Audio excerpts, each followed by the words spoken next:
ওই হিন্দু কাকার নাম হচ্ছে সুনীল চন্দ্র। এই হিন্দু কাকা রাজমিস্ত্রির কাজ করেন। আর এই হাফিজ ভাইয়ের একজন কাছের বন্ধু, তার নাম হচ্ছে রাজু, সেও রাজমিস্ত্রির কাজ করে। প্রিয় লিসেনার্স, এই যে রাজু এবং তার আর একটা বন্ধু, তার নামও রাজু, এই দুই রাজুর ঘটনা আমরা ফ্রাইডে স্পেশাল এপিসোডের 18তম আয়োজন, আপনার প্লে লিস্টে গেলে সেটা পাবেন। ওখানে কিন্তু আমরা এই দুই রাজুর ঘটনা বলেছিলাম।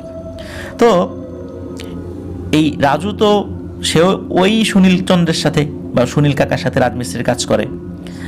আর এই রাজু বেশিরভাগ সময় আমাদের ঘটনা ডাউনলোড করে শোনে। তো কাজের সময় সেটা শুনতে থাকে আর কাজ করে।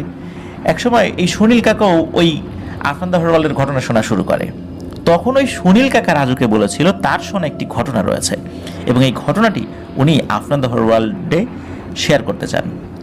তখন এই রাজু তাকে বলেছিলেন যে হাফিজ বাড়িতে আসলে তাকে তার সাথে দেখা করিয়ে দেবে এবং হাফিজকে ওই ঘটনাটা বললে সে সুন্দরকে লিখে পাঠাতে পারবে। এরপর হাফিজ 21শে ফেব্রুয়ারি ছুটিতে বাড়িতে যান এবং এরপর ওই সুনীল কাকার সাথে সাক্ষাৎ হয় রাজুর মাধ্যমে। চুয়াডাঙ্গা জেলার সিনেমা হল পাড়ার একটি বাড়িতে এই হাফিজের বন্ধু রাজু এবং এই সুনীল কাকা দুজন একসাথে গল্প করেন। হাফিজের সাথেও দেখা হয়। তো হাফিজ আগে চলে গিয়েছিলেন। হাফিজ ভাই যাওয়ার 1 ঘন্টা পর সুনীল কাকা ফ্রি হন, তখন এই ঘটনাটি বলেন। আর হাফিজ ভাই সাধারণত গ্রামের ঘটনা আপনাদের সামনে উপস্থাপন করতে ভালোবাসেন। এবারের ঘটনাটির তার ব্যতিক্রম হয়নি। তো সুনীল কাকার বর্তমান বয়স 60-62 হবে। উনি এই ঘটনাটি ওনার মা বাবা দুজনের কাছ থেকে শুনেছিলেন। ঘটনাটি অনেক আগের ঘটনা, 1940 সালের দিকে ঘটেছিল। মূলত এই সুনীল কাকাদের আদি নিবাস ভারতের কলকাতার মাধবদিয়া নামের একটি প্রত্যন্ত গ্রামে। মাধবদিয়া গ্রামে কানাই নামে একজন ব্যক্তি ছিলেন, যার 5টি মহিষ ছিল। তার সংসারে একটি ছেলে এবং বউ ছিল। ছেলের নাম ছিল নির্মল। এবং ঘটনাটি যখন ঘটে তখন এই ছেলের বয়স 6, 7 বা 8 এরকম আশেপাশে বয়স হবে আর কি। তো এবার মূল ঘটনায় আসি। তো ওই যে কানাই, উনি হলো মহিষ পালতেন এবং এই মহিষ বিক্রি করে যে টাকা আয় হতো সেটাই মূলত তার সংসারের অন্যতম চালিকা শক্তি ছিল। উনি মহিষ বছরের নির্দিষ্ট একটি সময় বিক্রি করতেন। উনি সবসময় মহিষ বিক্রি করতেন না, বছরে একবার 5টি মহিষ একসাথে বিক্রি করতেন। আবার সেই টাকা দিয়ে ছোট ছোট 5টি মহিষ কিনে আবার পেলে বসে বড় করতেন। তো এই ছোট মহিষ কিনতে তো কম টাকা লাগতো, যার ফলে ওই যে যে এক্সট্রা টাকাটা থেকে যেত ওটা দিয়ে উনি সংসার চালাতেন আর মহিষের যত্নটি করতেন। তো এই যে কানাই, উনি মহিষ নিয়ে বাড়ি থেকে দুপুরের খাবার সহ বের হতেন। মূলত উনি বেশিরভাগ সময়ই সকাল 10টার দিকে দুপুরের খাবার নিয়ে বের হতেন। বিকালের শেষ দিকে বা সন্ধ্যার আগে আবার মহিষ নিয়ে বের হতেন এবং খুব দূরের মাঠে যেতেন। সচরাচর কেউ ওইদিকে যেতেন না। আর কানাই যেই মাঠে মহিষ চড়াতেন তার পাশে একটা নদী ছিল। মহিষগুলোর পেট ভরে গেলে মহিষগুলোকে নদীর ভেতরে বেশ কিছুক্ষণ রেখে দিতেন। এতে নাকি মহিষরা বেশ স্বাচ্ছন্দ্য বোধ করে, মানে দিনের একটা সময় ওরা পানির মধ্যে ডুবে থাকতে বেশি পছন্দ করে।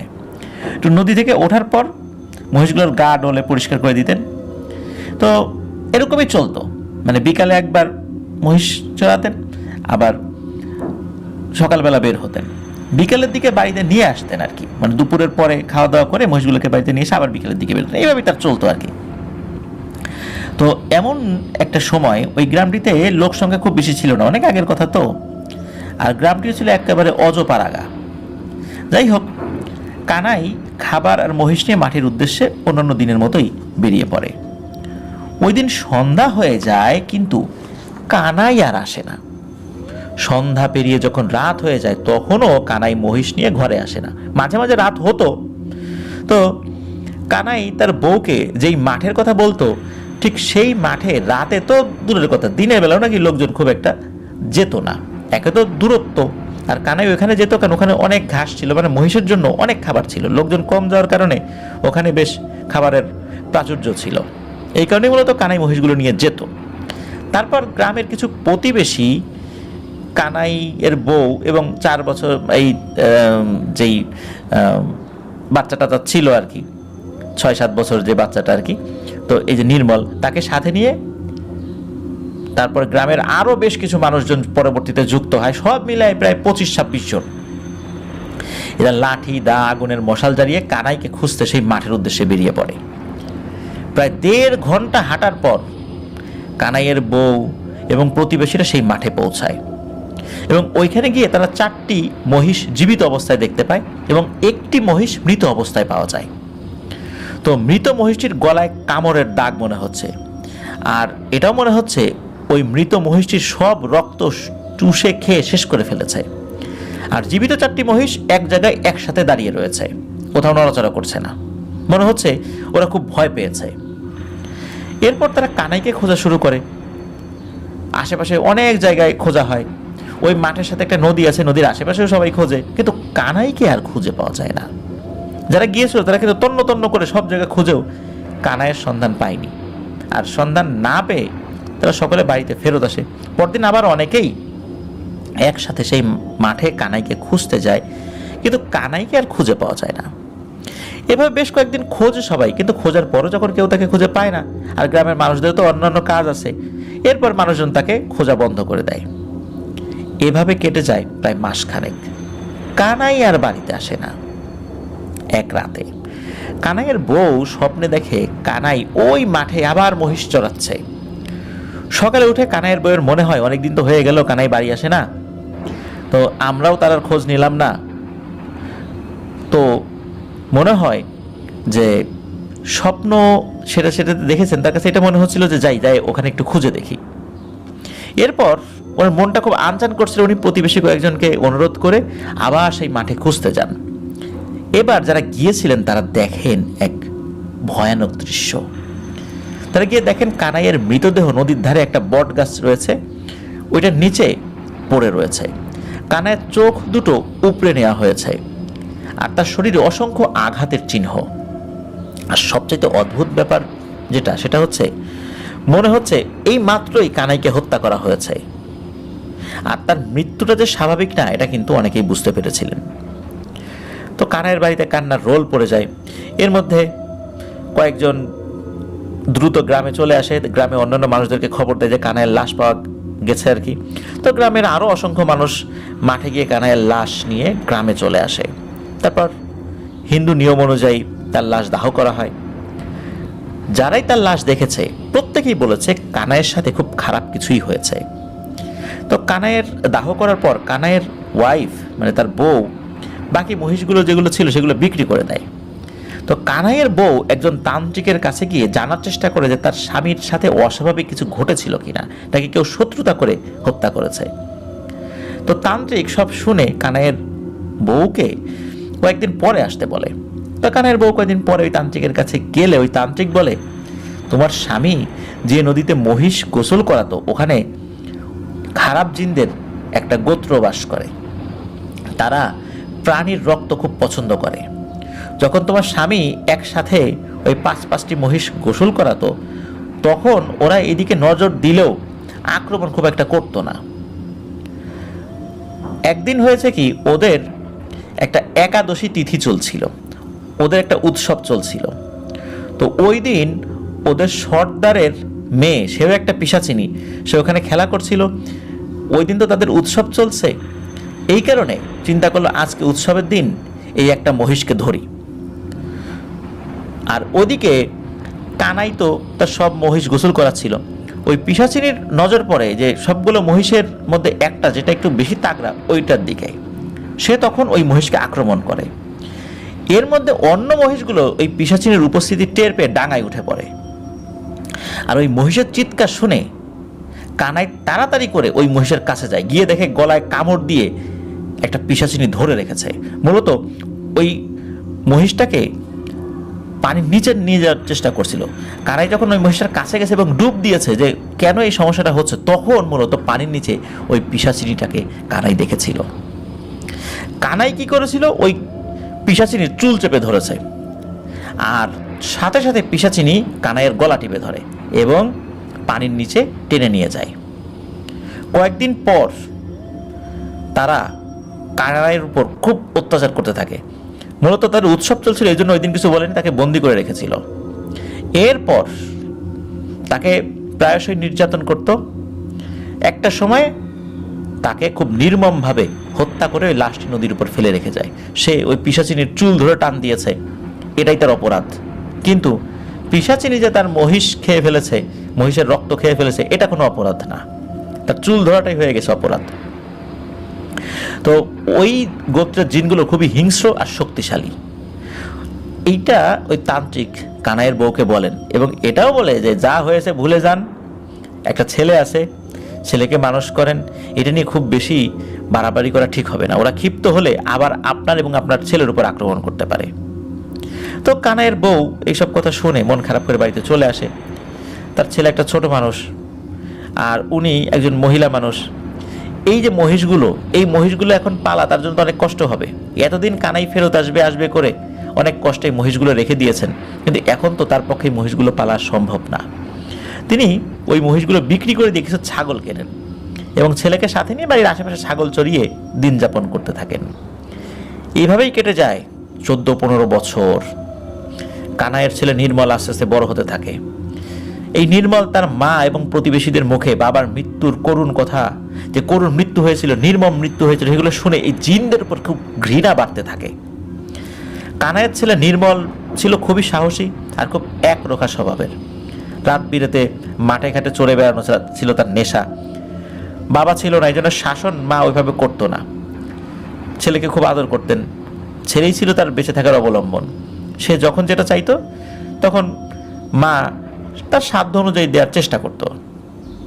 এই কানাইয়ের ছেলে নির্মল দিনের বেলা ছাগল নিয়ে মাঠে গিয়ে চড়াতো, আর রাতের বেলা মাঠঘাট ঘুরে বেড়াতো, বন্ধু বান্ধবদের সাথে আড্ডা দিত। তো একদিন এই নির্মল তার মাকে বলে সে আর ছাগল চড়াবে না, তার 2টি মহিষ কিনে দিতে হবে।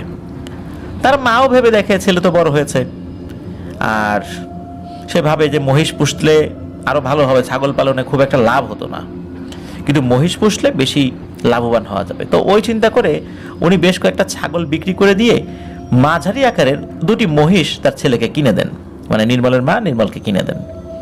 তো মহিষ কিনে দেয় এই নির্মল অনেক খুশি, কিন্তু নির্মলের মা যে 2টি মহিষ কিনে দিয়েছিলেন, এই মহিষ দুটি ছিল খুবই দুষ্টু প্রকৃতির, সারাদিন একটা আরেকটার সাথে মারামারি করে। তারপরও এই মহিষকে নিয়ে সারাদিন মাঠে খাইয়ে এসে মহিষকে গোসল করানো, এটা ছিল নির্মলের রোজকার ব্যাপার। একদিন নির্মল ভাবে সারাদিন মহিষ নিয়ে মাঠে থাকে, আবার বাড়ি এসে মহিষ নিয়ে গোসল করানো লাগে। আগের মতো বন্ধুদের সাথে রাত বিরেতে আড্ডা দেওয়া হচ্ছে না। তো নির্মল চিন্তা ভাবনা করে যে সকালবেলা মহিষ নিয়ে কোনো নদীর ধারে সে যাবে, সারাদিন সেখানে মহিষকে ঘাস টাস খাওয়াবে, এবং বিকালে নদীর পানিতে গোসল করে একবারে সে বাড়িতে নিয়ে আসবে। সেক্ষেত্রে তার পরিশ্রমও কম হবে এবং রাতে বন্ধুদের সাথে দীর্ঘ সময় আড্ডা দিতে পারবে। তো নির্মল কি করে, তার পিতা কানাই যেই জায়গায় মহিষ চড়াতে নিয়ে যেত তার কাছাকাছি একটা জায়গায় মহিষ নিয়ে যাওয়া শুরু করে। আর প্রিয় লিসেনার্স, শুরুতেই বলেছি যে এই কানাইয়ের মহিষ দুটি ছিল খুবই দুষ্টু প্রকৃতির, একটা একটার সাথে মারামারি করতো আর এক জায়গায় থাকতে চাইতো না, দুই দিকে ছুটে যেতে চাইতো। তো কানাই যে নদীর ধারে মহিষ চড়াতে যাওয়া শুরু করলো, সেখানে একটা বট গাছ ছিল। কিন্তু অদ্ভুত ব্যাপার হলো, এই বট গাছে কোনো পাতা ছিল না, একেবারে শুকনো। অন্য সব গাছে পাতা আছে, কিন্তু এই বট গাছে কোনো পাতা নেই। কিন্তু তার মানে এই না যে ওই বট গাছটা মারা গেছে, মনে হয় মারা গেছে, কিন্তু আসলে ওই বট গাছটা জীবিত। আর এটা হচ্ছে সেই বট গাছ যেই বট গাছের নিচে এই নির্মলের বাবা কানাইয়ের মৃতদেহ পাওয়া গিয়েছিল। তো নির্মল প্রথম দিন ওখানে গিয়ে মহিষ মাঠে ছেড়ে দিয়ে ওই বট গাছের কাছে আসে দুপুরের খাবার খাওয়ার জন্য। তো বলে রাখা ভালো, সেও ওই সকালবেলা মহিষ নিয়ে বের হতো দুপুরের খাবার সহ। তো সেই খাবার খাওয়ার জন্যই বট গাছের নিচে আসে, এবং বট গাছের কাছে এসে নির্মল কিছুটা অবাক হয়। নির্মল দেখে 70 বছরের একজন বৃদ্ধ বট গাছের গোড়ায় চোখ বন্ধ করে বসে আছে। তো নির্মল খুবই অবাক হয় এই কারণে যে এই জায়গায় গ্রামের মানুষ খুব একটা আসে না বললেই চলে, সেখানে একজন বৃদ্ধ মানুষ চোখ বন্ধ করে এখানে করছেটা কি। তো নির্মল ওই বৃদ্ধ লোকের কাছে গিয়ে তাকে দাদু সম্বোধন করে বলেন যে দাদু, আপনি এখানে কি করছেন? তো নির্মলের মুখ থেকে কথা শুনে বৃদ্ধর একটি চোখ মেলে তাকান। তখন নির্মল আবার জিজ্ঞেস করে, দাদু আপনি কে? কিন্তু ওই দাদু কোনো কথা বলে না। তখন নির্মল সেই বৃদ্ধকে বলে যে আপনি ভাত খাবেন? তখন ওই বৃদ্ধ কোনো কথা বলে না। এর মধ্যে তার দুটি মহিষ দুই দিকে দৌড়ে যেতে থাকে। এটা দেখে নির্মল ওই বট গাছের কাছে ভাত রেখে ওই মহিষগুলোকে আবার একসাথে করে নির্মল বট গাছের কাছে চলে আসে। আবার বৃদ্ধকে খাওয়ার কথা বলে, বৃদ্ধ কোনো উত্তর দেয় না। এক পর্যায়ে নির্মল খাবার খেতে বসে যায়, তখন আবার মহিষ দুটি দুই দিকে দৌড়ানো শুরু করে। এমনই করে নির্মল মহিষ দুটি নিয়ে অনেক দূরের মাঠে চলে এসেছে। তো এইভাবে ধাওয়া করে আবার একটা জায়গায় নিয়ে আসায়, মানে এইটা তার একটা কাজ। আর মহিষ দুটি অন্যদিকে চলে গেলে অনেক দূরের গ্রাম, তো কোন দিকে চলে যাওয়া ধরে আনাটা কষ্ট হবে। এই জন্যই মহিষ দুদিকে দৌড় দিলেই সাথে সাথে সেটাকে ধরে আনতে হতো। নির্মল ছাড়া ওই মহিষ দুটি অন্য কারো কথা শুনতো না, কিন্তু তারপরে মহিষ দুটির আচরণ ছিল এরকম, শুধু মারামারি করা আর দুই দিকে দৌড় দিয়ে চলে যাওয়া। নির্মলের খুব পরিশ্রম হতো। তো নির্মল দ্বিতীয়বারও মহিষ দুটিকে ধরে এনে আবার খেতে বসেছে। এবারও বৃদ্ধকে খাওয়ার অনুরোধ করলেও বৃদ্ধ কোনো কথা বলে না, সে নিজে খাওয়া শুরু করেছে। তো নির্মল ভাবছে এই বৃদ্ধ মনে হয় কোনো পাগল টাগল হবে। যাই হোক, দুপুর গড়িয়ে বিকাল হয়ে যায়।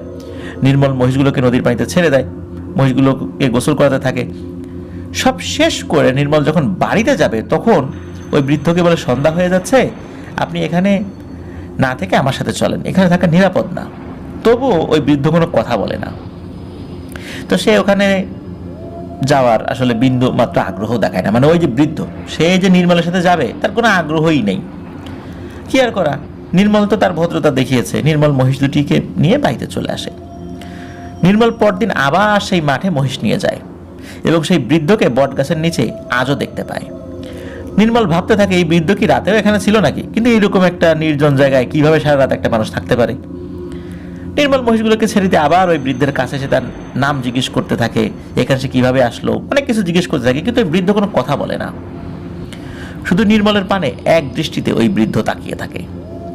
দুপুরে খাবারের সময় নির্মল ওই বৃদ্ধকে বারবার অনুরোধ করে খাওয়ার জন্য, কিন্তু ওই বৃদ্ধ প্রতিবারের মতো এবারও নীরব। এইভাবেই বেশ কয়েকদিন কেটে যায় ঠিক একই রকম ভাবে, কিন্তু ওই বৃদ্ধ কখনোই নির্মলের সাথে কথা বলে না। এর ভিতরে কি হয়, প্রতিদিনের মধ্যে একদিন নির্মল মহিষ নিয়ে আবার ওই মাঠে যায়।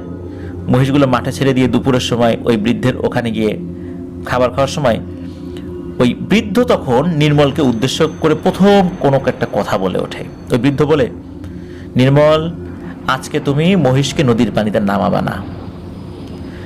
বৃদ্ধের মুখে প্রথম কথা শুনতে পেয়ে নির্মলের ভালোই লাগে, আবার অবাকও হয় এই ভেবে যে তিনি কেন আজ মহিষ নিয়ে নদীতে নামতে নিষেধ করেছেন। নির্মল সরাসরি বৃদ্ধকে প্রশ্ন করেন যে কেন নামবো না। তখন ওই বৃদ্ধ বলে, সব প্রশ্নের উত্তর হয় না, তোমার এবং তোমার মহিষের জন্য এটা ভালোই হবে এবং ভালোর জন্যই বলছি। আর ওই বৃদ্ধ নির্মলকে একটা লাঠি দেন, বলেন, তোমার দুটি মহিষ অত্যন্ত দুষ্টু, খুব দৌড়াদৌড়ি করে একটা একদিকে যায় একটা আরেকদিকে যায়। তুমি এই মহিষ দুটোকে যতদূর পর্যন্ত রাখতে চাও একটা লাঠি দিয়ে একটা গোল দাগ কেটে দিবা। দাগ মাটিতে হতেই হবে এমন কোনো কথা নাই, কিন্তু মাটির উপর এই লাঠি দিয়ে স্পর্শ করে একটা বৃত্ত এঁকে দিবা, কাল্পনিক বৃত্ত, তাহলেই হবে। শুরুর দাগ থেকে শেষের দাগের সাথে মিলিয়ে দিবা। গোলই হতে হবে এমন কোনো কথা নাই, আঁকা বাঁকাও হতে পারে, তুমি তোমার মতো করে এটা করবা। তো এখন এই মহিষ দুটো এই দাগের বাইরে যেতে পারবে না, এটা তো আসলে খুব ভালো, কারণ এই দুটো অত্যন্ত দুষ্টু। তো নির্মল খুব অবাক হন, কৌতূহলবশত লাঠিটা হাতেও নেয় এবং দুটি মহিষের চারপাশে বেশ খানিকটা জায়গা নিয়ে দাগ আঁকে এবং বৃদ্ধের কাছে চলে আসে। ওই বৃদ্ধের কাছ থেকে লাঠিটা নেওয়ার সময় নির্মল একটা জিনিস খেয়াল করে যে ওই বৃদ্ধের বাম হাতের মাঝখানের আঙ্গুলটা সম্পূর্ণ কাটা। নির্মল এটা খেয়াল করে যে তার মহিষ দুটি যে সত্যি শান্ত হয়ে গেছে, মারামারি করছে না এবং ওই জায়গার মধ্যে তারা খুব ভালো মতোই ঘুরে বেড়াচ্ছে, কিন্তু ওই জায়গার বাইরে যাচ্ছে না, তার লাঠি যেই জায়গা দিয়ে টাচ করেছিল।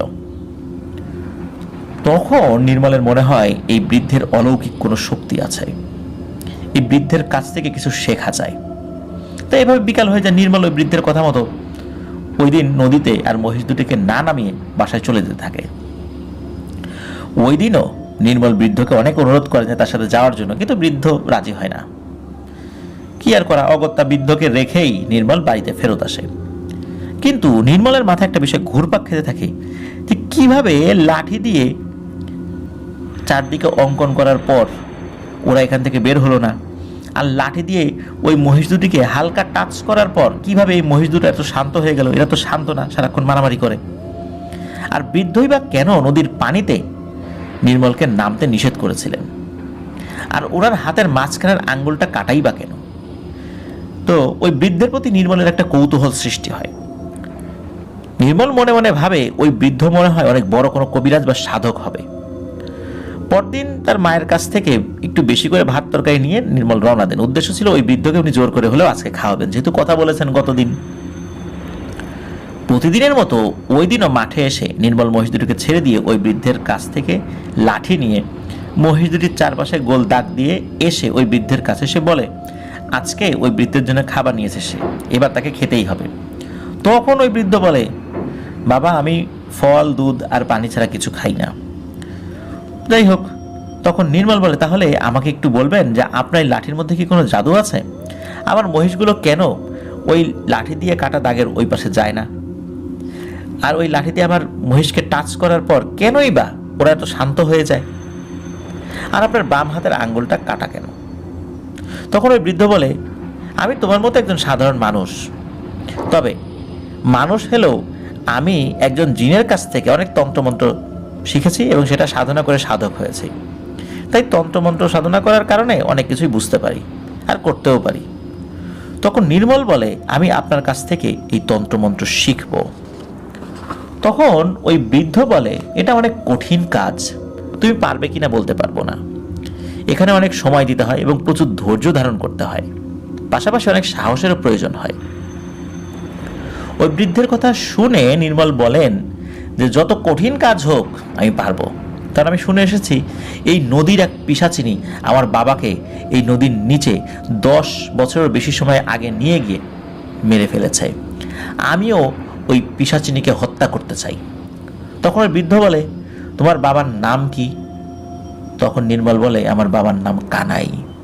তখন বৃদ্ধ বলে, তোমার বাবাকে আমি চিনি, আর তুমি যেটা জানো সেটা আসলেই সত্যি। এক পিশাচিনী তোমার বাবাকে হত্যা করেছে। তো তুমি যদি তোমার বাবার হত্যার প্রতিশোধ নিতে চাও, তাহলে তোমাকে আমার সাথে 7 বছর পরিবার পরিজন ছেড়ে আসতে হবে, আমার সাথে এখানে থাকতে হবে। তো নির্মল বৃদ্ধের কথায় রাজি হয়ে যায়। সে মাঠ থেকে বাড়িতে আসার সময় ভাবতে থাকে যে যেভাবেই হোক মাকে রাজি করাতে হবে, কারণ বাবার হত্যার প্রতিশোধ নিতেই হবে। হঠাৎ তার মাথায় একটা বুদ্ধি আসে। সে বাড়ি এসে তার মাকে বলে যে তার পরিচিত একজন মুম্বাইতে একটা অফিসে চাকরি করে, সে তার সাথে চাকরি করতে যাবে। এখন মা তো কোনোভাবে রাজি হয় না, কারণ তার একটা মাত্রই ছেলে, স্বামী মারা গেছে। এখন এই ছেলেটা চলে গেলে ওনাকে একা একা থাকতে হবে। এদিকে ছেলে তো গো ধরে বসে আছে, সে মহিষ নিয়ে মাঠে যায় না, সে চাকরি করতে যাবে মুম্বাইতে। মা তো কোনোভাবে রাজি হয় না, আর সেও মহিষ নিয়ে মাঠে যায় না। একটা সময় ছেলের জেদের কাছে মার নতি স্বীকার করতেই হয়। তার মা মহিষ বিক্রি করে দিতে বাধ্য হন। তো যেদিন তার মা মহিষ বিক্রি করে দেন, তার পরের দিনে নির্মল তার মাকে বলে, তুমি কোনো চিন্তা করবা না, আমি কিন্তু অনেক দিন পরে আসব, বছরের পর বছর চলে যাবে, সুতরাং তোমার চিন্তা করার দরকার নাই, তবে আমি আসব। এই বলে নির্মল ওই সাধকের উদ্দেশ্যে বেরিয়ে পড়েন। নির্মল সেই নদীর ধারে সাধকের কাছে চলে আসে। সাধককে তার সবকিছু খুলে বলে এবং বলে সে এখন একজন মুক্ত মানুষ। তো সাধক তার আগ্রহ দেখে খুবই খুশি হয়। প্রথম দিনেই সাধক তার জামা কাপড় পরিবর্তন করতে বলেন। সাধকের কাছে থাকা একটা সাদা কাপড়, মানে এক ধরনের সাদা কাপড়, শরীরের চারদিকে পেঁচিয়ে দেন এবং এই ধরনের একটা পোশাক পরিয়ে দেন। তারপর নির্মলের চোখে কালো কাপড় পেঁচিয়ে দেন এবং উনি বলেন যে যতক্ষণ পর্যন্ত সাধক না বলবে ততক্ষণ পর্যন্ত সে যেন এই কালো কাপড় না খোলে। 24 ঘন্টা পর ওই সাধক তার চোখ খুলে দেয়। এরপর নির্মল দেখে সে এখন আর ওই আগের জায়গায় নেই, সে এখন একটা অন্য জায়গায় চলে এসেছে এবং সেখানেও নদী আছে এবং একটা মরা বট গাছ রয়েছে এবং এই বট গাছের 3টা মাথা। তো নির্মল তো বেশ অবাক হয়ে যায়, সে কিভাবে নতুন একটা জায়গায় চলে আসে, সে তো বসেই ছিল, কোনো নড়াচড়াও টের পায় নাই। তখন ওই সাধক নির্মলকে 2টি কঠিন কাজের মধ্যে একটি বেছে নিতে বলে। সেটা হলো একটি শোল মাছের মাথা একটা লাল সুতো বেঁধে এই নদীতে ছেড়ে দিতে হবে এবং সেই মাছটিকে তাকে ধরে আনতে হবে। যখন সে ধরতে পারবে তখনই তার এই সাধনার মূল বিষয়গুলো শেখা শুরু হবে। তবে নির্দিষ্ট কয়েকটি দিনে সে নদীতে নামতে পারবে না। আর কোন কোন দিন নামতে পারবে না সেটা সাধক তাকে বলে দিবে। আর দ্বিতীয়ত আর একটা যে ব্যাপারটা সেটা হলো যে এই কাজটি যদি সে না করতে পারে, আর একটা কাজ হলো যে এই যে বট গাছ, এই বট গাছে যখন কোনো পাখি বসবে সেই পাখি ধরে আনতে হবে। কিন্তু মনে রাখতে হবে এই বট গাছে যদি কোনো পাখি বাসা বাঁধে সেই পাখি কিন্তু ধরা যাবে না, সেই পাখি ধরলে হবে না। কোনো পাখি উড়ে সেই বট গাছে বসলে সেই পাখি হাত দিয়ে ধরতে হবে, অন্য কোনো বিষয়ে হেল্প নেওয়া যাবে না। কোনো লাঠি বা অন্য কোনো ফাঁদ পেতে পাখি ধরা মানে যাবে না আর কি, ধরলে হবে না এই বিষয়টা। এখন এখানেও বলা হয় যে নির্দিষ্ট কয়েকটা দিন ওই পাখি ধরার চেষ্টা করা যাবে না, সেটা সাধক তাকে বলে দিবে। এখন কোনটা বেছে নিতে হবে? নির্মল চিন্তা করে যে একটি মাছকে যদি এই নদীতে ছেড়ে দেয়া হয় তখন এই মাছ সাঁতার কাটতে কাটতে কোথায় যাবে, আবার কার জালে ধরা পড়বে, কে খেয়ে ফেলবে, সে এরকম সারা জীবন ওই মাছের পিছনে দৌড়াতে থাকবে, তা তো হয় না। এটা অনেক কঠিন একটা কাজ। মাছ এক নদী থেকে আর একটা নদীতে চলে যাবে, এক খাল থেকে আর এক খালে চলে যাবে, এরকম সমস্যা হবে। এটা খুব অসম্ভব একটা কাজ।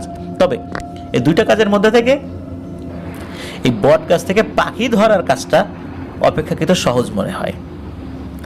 তখন নির্মল এই দ্বিতীয় কাজটি করতে রাজি হয়। আর এরপর নির্মলকে কিভাবে কি করতে হবে এই বিষয়টি সাধক বুঝিয়ে দেন। নির্মল তো পাখি ধরার অপেক্ষায় থাকে। 1 দিন 2 দিন, 1 মাস 2 মাস, 1 বছর 2 বছর করতে করতে 3 বছরের মাথায় গিয়ে নির্মল একটি পাখি ধরতে সম্ভব হয়। প্রিয় লিসেনার্স, আপনারা চিন্তা করছেন বট গাছ থেকে পাখি ধরা এমন কঠিন কি কাজ? একটা পাখি বসে থাকবে, একটা মানুষ সেই পাখিকে ফাঁকি দিয়ে আস্তে আস্তে গিয়ে সেই পাখিকে খপ করে ধরবে, এই বিষয়টা কি এতই সহজ? পাখি অনেক আস্তে শব্দ হওয়া শব্দগুলো শুনতে পায়, একটা মানুষ এগিয়ে আসবে পাখি শুনতে পাবে না, এটা তো হয় না। এই কারণেই এতটা সময় লেগেছিল। 3টা বছরের মাথায় গিয়ে সে একটি পাখি ধরতে সক্ষম হয়। আর এর মধ্যে আরো অনেক কিছুই তাকে টুকটাক করে ছোট ছোট জিনিসগুলো করতে হয় ওই সাধকের কাছ থেকে। তো এই আঙ্গুল কাটার বিষয়ে বিভিন্ন সময় নির্মল তাকে জিজ্ঞেস করলেও সাধক তাকে বললে যে সময় হলে বলবে, এই বলে সে এড়িয়ে যায়। এরপর সাধক ওই নির্মলকে একটা পাথরের মালা এবং গলায় মানুষের মাথার খুলি ঝুলিয়ে নদীর পানিতে একটা ডুব দিতে বলে এবং ডুব দেওয়ার সময় চোখ খোলা রাখতে বলে। নির্মল নদীতে ডুব দেয় এবং উপরে চলে আসে। তারপর সাধক তাকে জিজ্ঞেস করে নদীতে ডুব দেওয়ার সময় নির্মল কিছু দেখেছে কিনা। নির্মল বলে না তো, সে তো কিছুই দেখে নাই। এইভাবে তাকে মাঝে মাঝে সাধক ডুব দিতে বলে, আর এর মাঝে তাকে টুকটাক বিভিন্ন জিনিস শেখাতে থাকে। বিশেষ করে যখন পাখি দেখানো হয় আর কি, পাখিটা ধরা হয়, নির্মল পাখিটা ধরে তার সাধককে দেখান। এরপরে সাধক আরো কঠিন কঠিন কাজগুলো তারকে দিয়ে করাচ্ছিলেন। কিন্তু এই যে একের পর এক ডুব দিচ্ছিল নির্মল, কিছুই কিন্তু ডুব দেওয়ার পরে চোখ খুলে ওই নদীর মধ্যে দেখে নাই।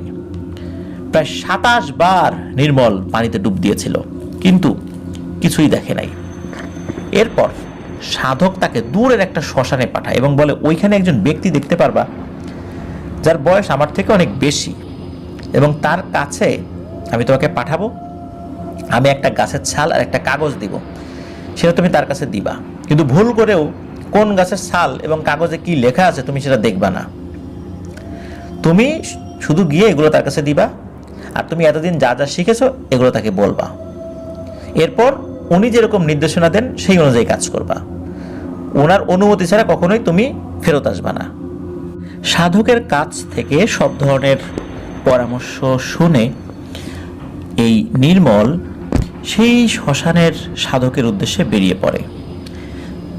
ঠিকানা অনুযায়ী 4 দিন পর সেই শ্মশানে নির্মল পৌঁছায়। এরপর তার ওস্তাদের দেয়া জিনিসপত্রগুলো ওই শ্মশানের সাধককে নির্মল দেয়।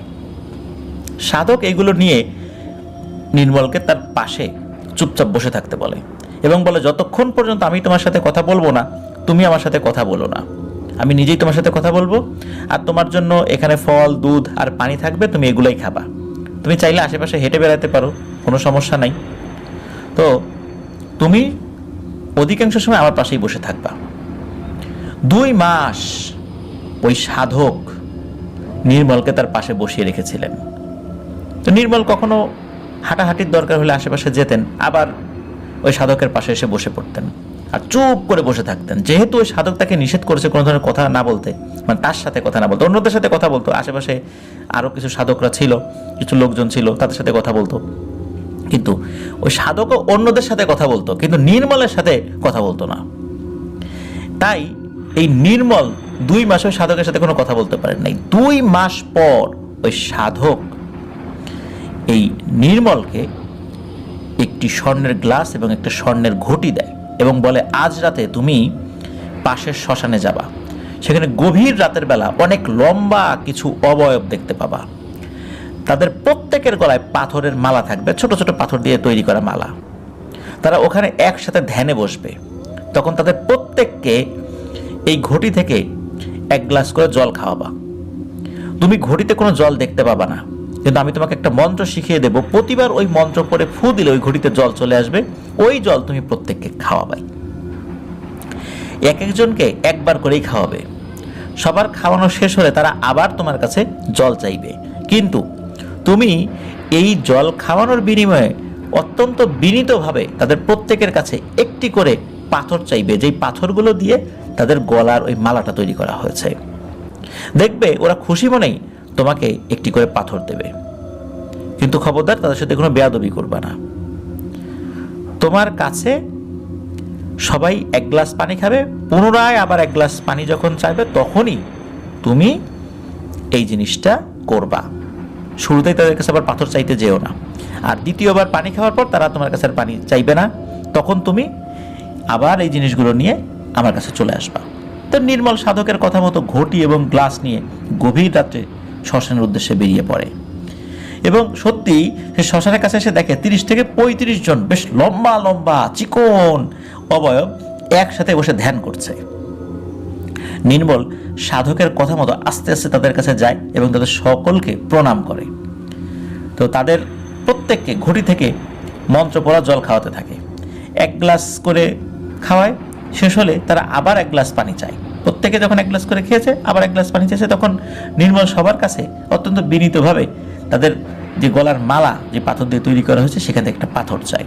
তো তারা কোনো দ্বিধা না করেই একটি করে পাথর দিয়ে দেয়, মানে ওই গলার মালাটার যেই গিট ওটা খুলে ওখান থেকে একটি পাথর বের করে আবার গিট দিয়ে তারা গলায় পড়ে এবং একটি করে পাথর নির্মলকে দিয়ে দেয় আর কি। তো এই 30-35টি পাথর আর ওই যে আগের যেই স্বর্ণের যেই গ্লাস এবং ঘটি ছিল ওটা নিয়ে আবার ওই সাধকের উদ্দেশ্যে নির্মল রওনা হয়ে যায়। এরপর সেই শ্মশানে থাকা সাধকের কাছে নির্মল আসে, ঘটি এবং পাথরগুলো দেয়।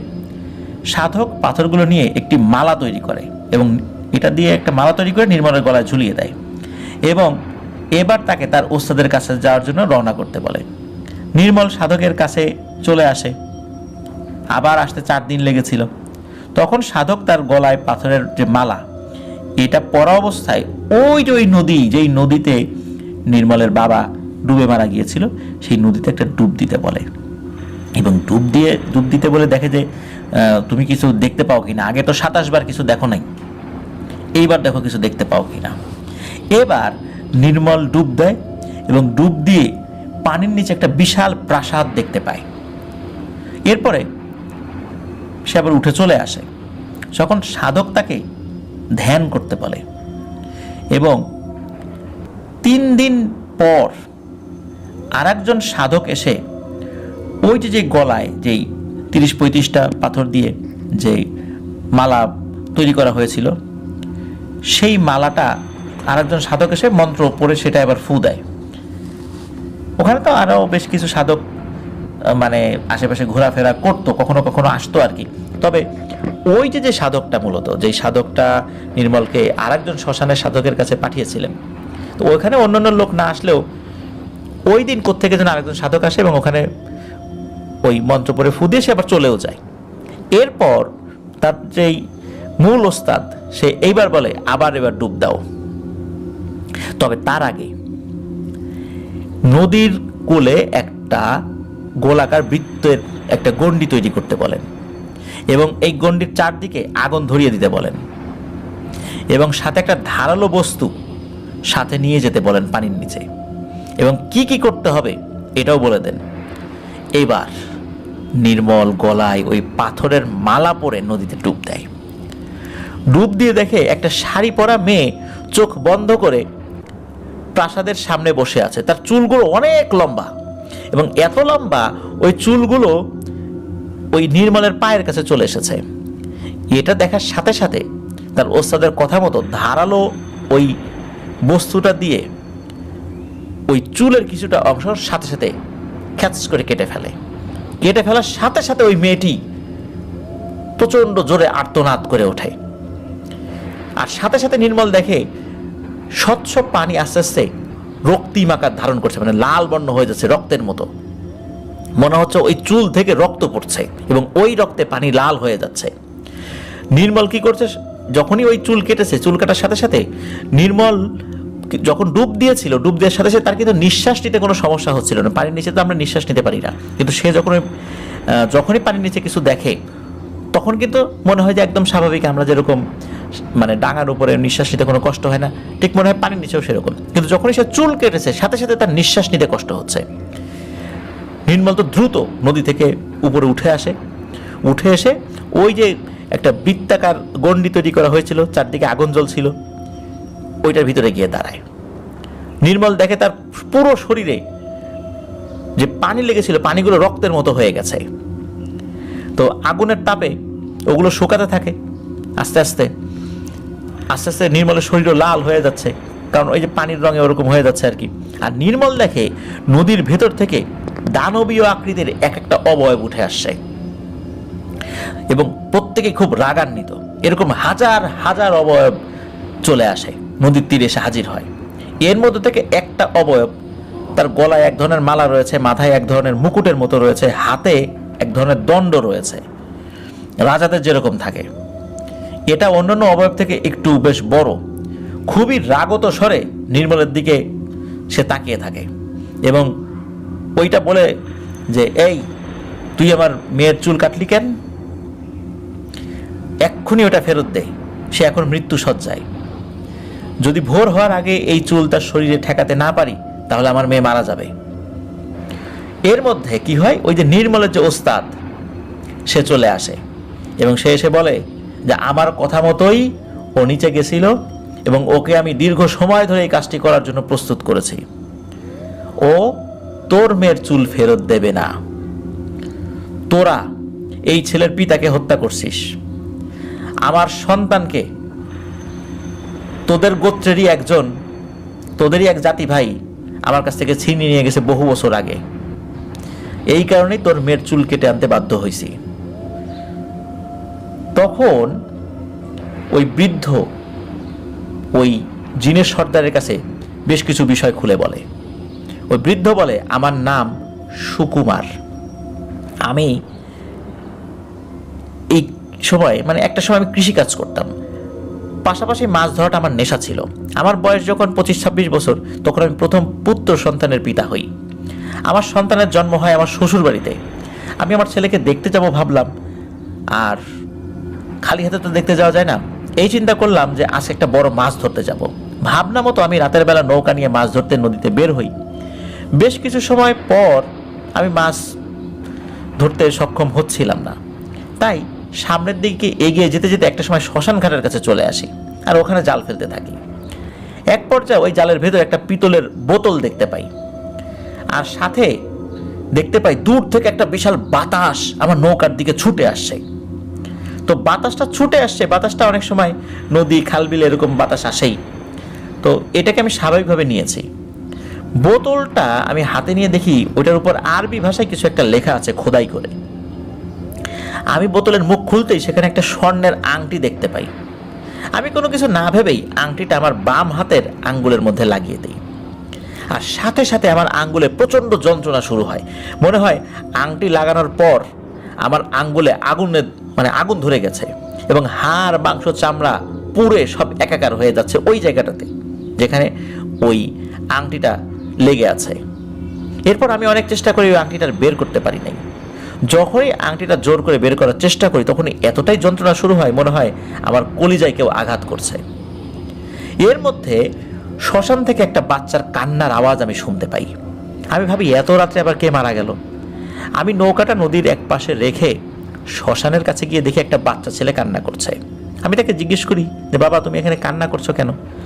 তখন বাচ্চা ছেলেটি বলে তার পরিবারের 6 জন একসাথে মারা গেছে, আর ওই দেখেন তাদের 4 জনের লাশ, আর আমার লোকজন আরও 2টি লাশ আনতে গেছে আমাকে এখানে রেখে।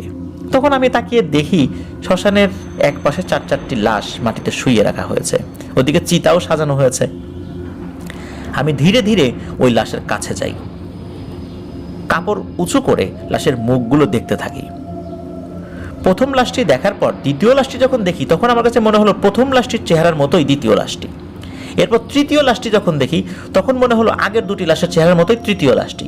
এভাবে 4টা লাশের চেহারা একই রকম। আর সবচেয়ে ভয়ঙ্কর ব্যাপার হচ্ছে যে ওই লাশগুলোর যেখানে চোখ থাকার কথা সেখানে চোখ নেই, সেই জায়গাটা সমান।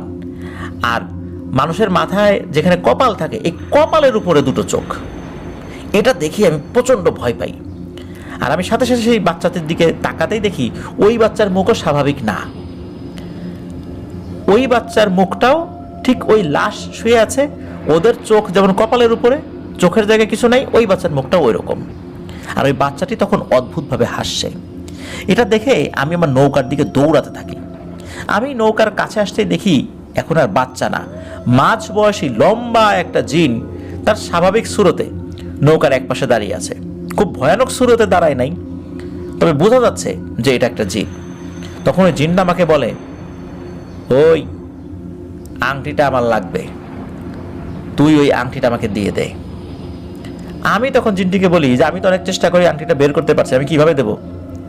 তখন ওই জিনটি বলে, এই আংটিটা তুই ওই আঙ্গুল থেকে কোনোদিন খুলতে পারবি না। আমি আমার গোত্রের সবচেয়ে শক্তিশালী জিন ছিলাম।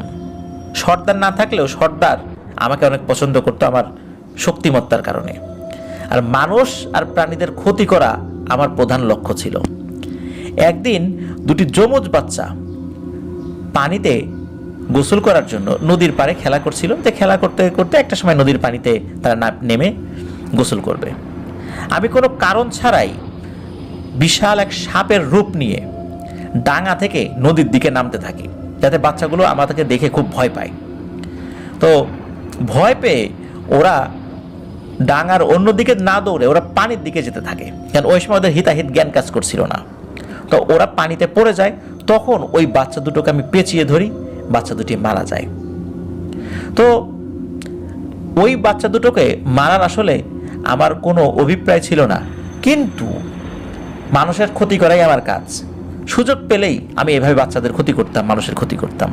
আর ইচ্ছাকৃতভাবেই মূলত মজার ছলে ওই 2টা বাচ্চাকে আমি মেরে ফেলি। কিন্তু আমি জানতাম না ওই 2 বাচ্চার আব্বা একজন বড় আলেম।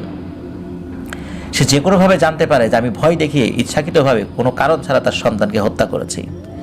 তখন ওই আলেম আমার উপর ক্ষিপ্ত হয়। সে আমাকে বন্দি করে আমাকে বাধ্য করে আমার গোত্রের শক্তির প্রতীক এই আংটিটা আমার নিজ ইচ্ছায় দিয়ে দিতে। আমি বাধ্য হই এই আংটিটা তাকে দিয়ে দিতে। আমি যখনই আমার আংটি তাকে দিয়ে দেই, এবং বোতল বন্দি হওয়ার ভয়ে মূলত ওই আলেমকে আমি ওই আংটিটা দিয়ে দিয়েছিলাম। চিন্তা করেছিলাম ওই আলেম তো আমাকে বোতল বন্দি করবে না। ওই আংটিটা দেওয়ার পর ওই আলেম কিছু দোয়া দরুদ পরে একটা পিতলের বোতলে ওই আংটিটা বন্দি করে ফেলে, এবং 150 বছর আগে আমার কাছ থেকে ওই আংটিটা কেড়ে নিয়ে ওই আংটিটি নদীতে ফেলে দেয়। ওই আংটি ছাড়া আমার ক্ষমতার সিংহভাগই নষ্ট হয়ে যায়। আর ওই আংটি ছাড়া আমার গোত্র আমাকে কোনোভাবেই মেনে নেবে না। আমার সর্দার আমাকে দূর দূর করে তাড়িয়ে দিয়েছে যে ওই আংটি ছাড়া তুই আমাদের কাছে আসবি না। এই কারণে এই বোতলটা যেদিকেই যায় আমি সেদিকেই যাই। আর আমি আশায় থাকি কোনো একদিন কোনোভাবে কেউ না কেউ লোভে পড়ে এই বোতলটা খুলবে, তখন সেই আংটিটা বের করবে, তখনই ওই আংটিটা আমি ফেরত পাবো।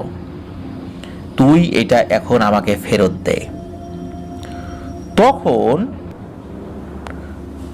আমি বলি ফেরত দেব, কিন্তু কিভাবে দিব? আংটি তো বের হয় না। তখন ওই জিন বলে, তুই তোর আঙ্গুল কেটে আমাকে দিয়ে দে ওই আংটি সহ, তাছাড়া আর কোনো পথ নেই। এই কথা শুনে আমি তো খুব রেগে যাই। তোর সাহস তো কম না, আমি আমার আঙ্গুল কেটে দিয়ে দেব, তোর আংটি আমি দিয়ে দিব, সমস্যা নাই, আমি আমার আঙ্গুল কেন কাটবো? আমি তাকে সাফ সাফ জানিয়ে দেই, কোনোভাবেই আমি আঙ্গুল কেটে তোকে দেব না। এরপর ওই জিন আমাকে এবং আমার পরিবারকে অনেক ক্ষতি করার ভয় দেখায়।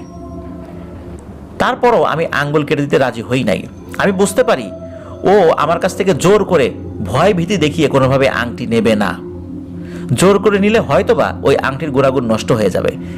এই কারণে ওই জিন আমাকে বুঝিয়ে বাজিয়ে ভুলিয়ে ভালিয়ে ওই আংটিটা নেওয়ার চেষ্টা করবে। এরপর ওই জিন আমাকে অনেক লোভ দেখাতে থাকে, স্বর্ণের লোভ, এইটার লোভ, ওইটার লোভ। এরপর আমাকে বিভিন্ন তন্ত্রমন্ত্র শেখাতে থাকে, কিন্তু এমন তন্ত্রমন্ত্র যেটা দিয়ে আমি ওর ক্ষতি করতে পারবো না, অন্যান্য কাজ করতে পারবো। আর ও আমাকে বারবার বলতে থাকে, তুই আঙ্গুলটা কেটে আমাকে দিয়ে দিলে তোর সব কাজ আমি করে দেব। অনেক লোভ দেখাতে থাকে। এক পর্যায়ে আমি চিন্তা করলাম যে রাজি হব কি হব না। তো যাই হোক, এভাবে দিন চলে যেতে থাকে। আর আমার মনের ভিতরেও একটা দুষ্ট বুদ্ধি কাজ করতে থাকে যে ওই জিনকে দিয়ে আমি অনেক কাজ করাবো, এবং সেই অনুযায়ী ওই জিনকে দিয়ে আমি আমার ব্যক্তির স্বার্থ হাসিল করতে থাকি। আর আঙ্গুল কেটে দেওয়ার লোভ দেখাতে থাকি তাকে, কিন্তু দেই না। এইভাবে তাকে দিয়ে অনেক কঠিন কঠিন কাজ করতে থাকি, ওর কাছ থেকে অনেক তন্ত্রমন্ত্র শিখতে থাকি। এর মধ্যে কি হয়, আমার 3টা সন্তানের মধ্যে 2টি সন্তান পানিতে ডুবে মারা যায়। যেহেতু আমার বাসার কাছেই খাল ছিল, আমি ভাবি হয়তোবা সাঁতার না জানার কারণে, অসাবধানতার কারণেই আমার সন্তান দুটো মারা গেছে। কিন্তু এভাবে আমার আরও একটি সন্তান মারা যায়। এরপরে আমার আরও একটি সন্তান হয়, মানে আমার টোটাল 4টা সন্তান হয়। 3টা সন্তান পানিতে মারা যাওয়ার পর 4 নম্বর সন্তানকে আমি খুব দেখে শুনে রাখি। এদিকে আমার আস্তে আস্তে বয়স বাড়ছে, ওই সন্তানটাও বড় হচ্ছে, আর ওই সন্তানকে আমি খুব চোখে চোখে রাখি। এভাবে বছরের পর বছর কেটে যায়, আমারও বয়স হয়ে যাচ্ছে, ওই সন্তানও বড় হচ্ছে। ওই জিনটা আর ধৈর্য ধরতে পারে না। একটা পর্যায়ে ওই জিন ক্ষিপ্ত হয়ে বলে, তোর আগের 3 সন্তানকে আমি কিন্তু হত্যা করেছি, তুই এইভাবে আমাকে দিয়ে খাটাচ্ছিস, খাটিয়ে মারছিস, আমার কাছ থেকে তন্ত্রমন্ত্র শিখছিস, অথচ তোর আঙ্গুল কেটে আমাকে দিচ্ছিস না, তোর আংটিটা আমি নিতে পারছি না, আমার আংটি আমাকে ফেরত দে। তখন আমি বুঝতে পারি লোভ লালসার কারণে নিজের অজান্তেই আমি আমার কত বড় ক্ষতি করে ফেলেছি। আঙ্গুলটা কেটে যদি ওকে আমি শুরুতেই দিয়ে দিতাম, তাহলে অন্তত আমার এই সন্তানগুলোকে হারাতে হতো না। আর এই সমস্ত তন্ত্রমন্ত্র শিখে লাভ কি যদি আমার সন্তানই না থাকে? এসব ক্ষমতা দিয়ে হবেটাই বা কি? পরে আমার 4র্থ সন্তানকে বাঁচানোর জন্য বাধ্য হয়ে আমি আঙ্গুলটা কেটে দিয়ে দেই। সুপারি কাটার এক ধরনের যন্ত্র রয়েছে, ওইটা দিয়ে এক চাপে আমি আমার আঙ্গুলটা কেটে ফেলি। প্রচণ্ড যন্ত্রণা হয়েছিল, অনেক রক্তক্ষরণ হয়েছিল। আর ওই আংটিটা সহ আমার ওই আঙ্গুলটা ওকে দিয়ে দিই, ও ভয়ঙ্কর একটা হাসি দিয়ে চলে যায়। এরপর দেখি যে আমার সেই সন্তানটা নাই। অনেক খোঁজাখুঁজি শুরু করি, কোথাও পাই নাই। এক পর্যায়ে আমি এক সাধকের সন্ধান পাই, তার কাছে সব খুলে বললে ওই সাধকটি বলে যে ওই জিনটি আপনার সন্তানকে নিয়ে গেছে, কিন্তু কোথায় নিয়ে গেছে সে বলতে পারবে না। আর সে এটা জানায় যে ওই জিনটা তোদের গোত্রেরই একজন, তোদের বংশেরই একজন। এখানে থাকে কিনা আমি বলতে পারবো না, তবে তোদের গোত্রেরই একজন, এটা আমি শুনতে পেরেছি। এই জন্যই আমি এখানে এসেছি, বহু বছর ধরে সাধনা করছি। তবে আমার সাধনায় কোনো কাজ হবে না। আমাকে সেই সাধক বলেছিল যে বিবাহিত কোনো মানুষ এই জিনিসটা করে বা এটা সাধনা করে তার সন্তানকে ফেরত আনতে পারবে না, যেহেতু আমি বিবাহিত ছিলাম। তবে কোনো অবিবাহিত তরুণ নিজ ইচ্ছায় যদি এই সাধনা করে, তাহলেই শুধু এই কাজটা করা সম্ভব হবে। এই জন্য আমি বহু বছর ধরে কোনো একটা তরুণকে খুঁজছিলাম যে নিজ ইচ্ছায় এই কাজটা শিখবে, আমি তাকে ছলচাতুরি করে এই জিনিসটা শিখাবো না। এই ছেলেটাকে আমি পেয়ে যাই, নির্মলকে। একে আমি আস্তে আস্তে তৈরি করেছি। তোরা নির্মলের বাবাকে হত্যা করেছিস, তার তো কোনো অপরাধ ছিল না। এখন তোর মেয়েকে যদি বাঁচাতে চাস, তাহলে 3টা শর্ত পূরণ করতে হবে। 1, নির্মলের বাবার হত্যার ক্ষতিপূরণ হিসাবে নির্মলকে স্বর্ণ বা এই টাইপের মূল্যবান জিনিস দিতে হবে, যেহেতু সে মারাই গেছে আর ফেরত আসবে না। দ্বিতীয়ত, আমার সন্তানকে ফেরত এনে দিতে হবে। তোদের গোত্রের ওই জিন কোথায় নিয়ে গেছে আমার সন্তানকে সেটা খুঁজে এনে দিবি, আর তোরা এই জায়গা ছেড়ে অন্য জায়গায় চলে যাবি। এই 3টা শর্ত তোদেরকে পূরণ করতে হবে। তখন জিনের সর্দার বলতে থাকে যে ভোর হয়ে যাবে, একটু পরেই ফজরের আজান দিয়ে দেবে, দ্রুত আমার মেয়েকে বাঁচাতে হবে। ঠিক আছে, তোদের শর্ত মেনে নিলাম। আমরা 1 মাস সময় চাচ্ছি, 1 মাসের মধ্যে আমরা অন্য একটা জায়গা ঠিক করে এখান থেকে চলে যাব। আর এখনই নির্মলকে ওর বাবার হত্যার ক্ষতিপূরণ হিসাবে 1 কলস স্বর্ণের মোহর দিচ্ছি। আর এর মধ্যে আমি খুঁজে দেখছি যে কে এই কাজটি করেছে। এদিকে তো ভোর হয়ে যাবে, ফজর আজান দিয়ে দেবে। এর জন্য ওই জিনটা পিড়াপিড়ি করছিল যে আমাকে বিশ্বাস কর, আমার মেয়েটাকে বাঁচতে দে, কথা দিচ্ছি তোদের আর কোনো ক্ষতি করবো না, এখান থেকে চলে যাব, আমার মেয়েটাকে বাঁচতে দে। এখন যদি চুল যদি আমি নাই নিতে পারি, পরে নিলে আমার লাভ হবে কি? আমার মেয়ে তো মারা যাবে, আমার একটাই মেয়ে। এখন ওই সর্দার জিন কান্নাকাটি শুরু করে দেয়। তখন নির্মল এবং নির্মলের ওস্তাদের মায়া হয়। নির্মল বলে, ওস্তাদ মনে হয় সে মিথ্যা কথা বলছে না, সে আপনার সন্তানকে খুঁজে এনে দেবে, চুলটা ফেরত দিয়ে দেই। তখন ওই ওস্তাদ বলেন যে আচ্ছা ঠিক আছে নির্মল, তুমি ফেরত দিয়ে দাও চুল। তো চুল ফেরত নেওয়ার পর সাথে সাথে ওই সর্দার জিনটি পানির নিচে চলে যায়। চলে যাওয়ার কিছুক্ষণ পর তার মেয়ে সহ সে উপরে উঠে চলে আসে এবং এসে বলে যে তোদের কাছে ওয়াদা করছিলাম, ওয়াদার বরখেলাপ করব না। আমি আমার একটা দলকে পাঠিয়েছি যে এই কাজটি কে করেছে তাকে ধরে নিয়ে আসতে, আর তোর ছেলে যদি জীবিত থাকে তুই জীবিত পাবি, কিন্তু যদি মারা গিয়ে থাকে এখানে আর আমাদের করার কিছু থাকবে না। তো এভাবে বেশ কিছুক্ষণ কথা চলতে থাকে। ফজরের আজান দেবে দেবে ভাব, এমন একটা সময় হঠাৎ করে ওই জিনদের একটা দল চলে আসে। সেখানে ওই যে জিনটা ওই ছেলেটাকে নিয়ে চলে গিয়েছিল বহুদিন আগে, ওই জিনটাকে ধরে আনা হয়। আর যে ছেলেটাকে ধরে আনা হয় এর মধ্যে সে তো বেশ বড় হয়ে গেছে, তার চেহারাও কিছুটা পরিবর্তন হয়েছে, কিন্তু চেনা যাচ্ছে না বিষয়টা এরকম না। ওই ছেলেটাও তার বাবাকে দেখে চিনতে পারে। এরপর ওই জিনগুলো এখান থেকে বিদায় নিয়ে চলে যায়। তো নির্মল কিন্তু এরপরে ওই জায়গা ত্যাগ করে অনেক দূরে চলে এসেছিল। কারণ হলো ওই যে স্বর্ণ মুদ্রাগুলো পেয়েছিল, এইগুলো নিয়ে আবার কথা সৃষ্টি হতে পারে, গ্রামের লোকজন অনেক সমস্যা সৃষ্টি করতে পারে, এই জন্য সে তার মাকে নিয়ে চলে এসেছিল। তো এটাই ছিল ঘটনা। প্রিয় লিসেনার্স, এখানে একটি বিষয় দেখুন যে জিন নির্মলের পিতা কানাইকে হত্যা করেছে, আবার আর একটা জিন এই যে সুকুমার যিনি তার সন্তানকে নিয়ে গেছে। তো পিতৃহত্যার প্রতিশোধ একদিকে, যদিও বা প্রতিশোধ হিসাবে কোনো প্রাণ না নিতে পারলেও তার ওস্তাদ বলেছিল যে ক্ষতিপূরণ দিতে হবে, এই জন্য সে আর কিছু বলে নাই, সে সেখানে চুপ ছিল। ওস্তাদের যে কথা সে সেটা মেনে নিয়েছিল। আর একটা সন্তানকে পাওয়ার জন্য এই পিতা কত বছর ধরে সাধনা করেছে চিন্তা করেন একবার। সন্তানের প্রতি ভালোবাসা কতটুকু থাকলে তার সন্তানকে উদ্ধার করার জন্য সে এইরকম সাধনা করেছে।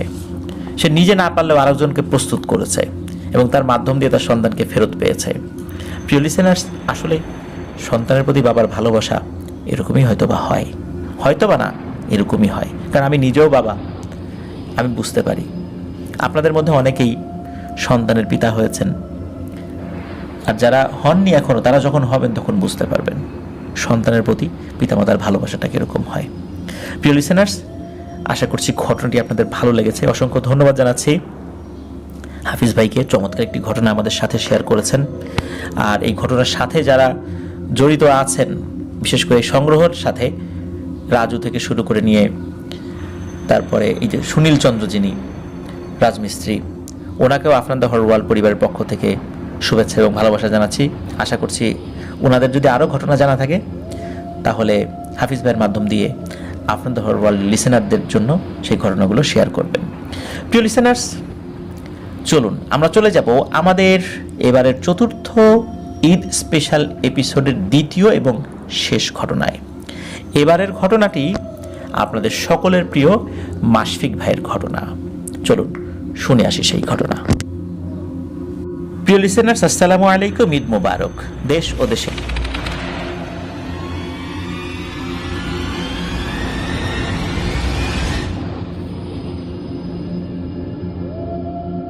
স্বাগতম জানাচ্ছি প্রিয় লিসেনার্স আমাদের ঈদ স্পেশাল এপিসোডের চতুর্থ আয়োজনের দ্বিতীয় এবং শেষ ঘটনায়। প্রিয় লিসেনার্স, এই ঘটনাটির মাধ্যম দিয়ে আমাদের ঈদ স্পেশাল এপিসোডের চারটি আয়োজনের সমাপ্তি ঘটছে। জানি না কতটুকু আনন্দ দিতে পেরেছি আপনাদের, চেষ্টা করেছি সাধ্য অনুযায়ী। আল্লাহ তাআলা আমাদের এই প্রচেষ্টাকে কবুল করুন।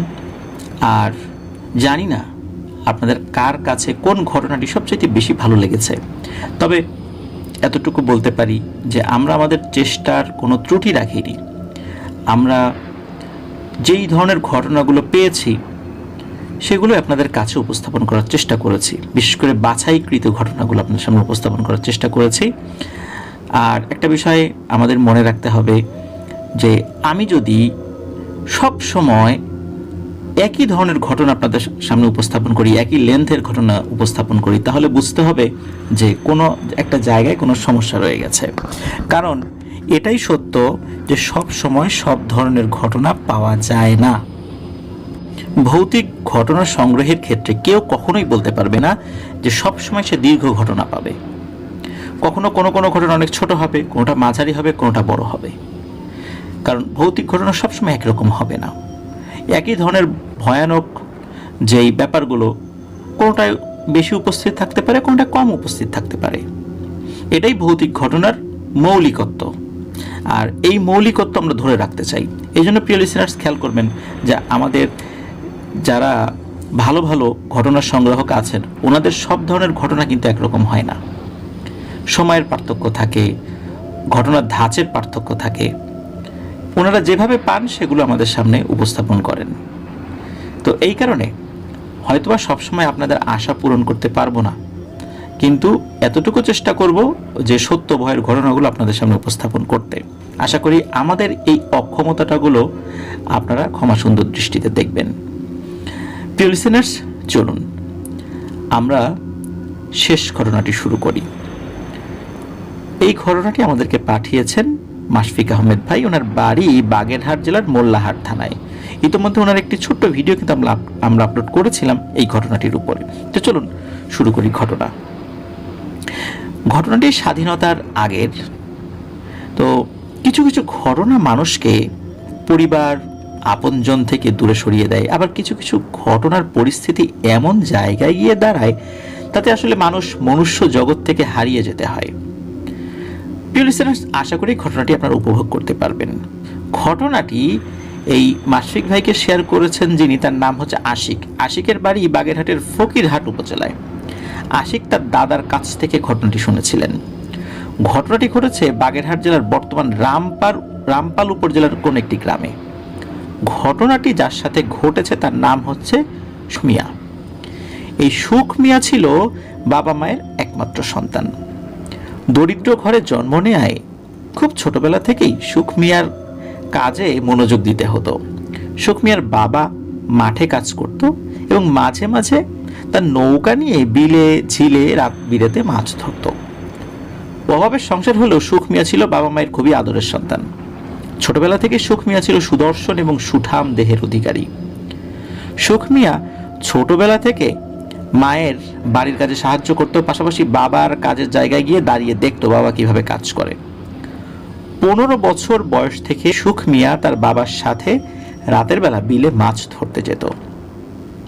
এইভাবে বাবার সাথে মাছ ধরতে যেতে যেতে একটা সময় সে খুব ভালো একজন জেলেতে পরিণত হয়। সুখ মিয়া ছোটবেলা থেকে শান্ত স্বভাবের ছিল। সে সবার সাথে খুব ভালো ব্যবহার করত, তাই গ্রামের সবাই সুখ মিয়াকে আদর করত এবং ভালোবাসত। সুখ মিয়া ধীরে ধীরে বড় হতে থাকে। মাছ ধরায় দিন দিন সে খুবই পারদর্শী হয়ে ওঠে। সে একটা সময় এই মাছ ধরাকেই নিজের পেশা হিসাবে ঠিক করে। সুখ মিয়ার বয়স যখন 19 কি 20 বছর, তখন থেকে সুখ মিয়া রাতে একাই মাছ ধরতে বের হতো তার বাবাকে নিয়ে। তার বাবা সারাদিন মাঠে কাজ করত, আর এই কারণে সে ঠিক করে যে রাতের বেলা একাই মাছ ধরতে যাবে। তার বাবা সারাদিন যেহেতু মাঠে কাজ করে, তাই সে রাতের বেলা ঘুমাবে। তো যেই কথা সেই কাজ। সুখ মিয়াদের বাড়ির পাশে ছিল ছোট একটা খাল। এই খাল দিয়ে 1 কিলোমিটার নৌকা চালালে নৌকাটি বিলে গিয়ে পৌঁছায়। তো এইভাবে প্রায় রাতেই সুখ মিয়া তার বাবার নৌকা নিয়ে বিলে মাছ ধরতে যেত এবং সে ভালোই মাছ পেত।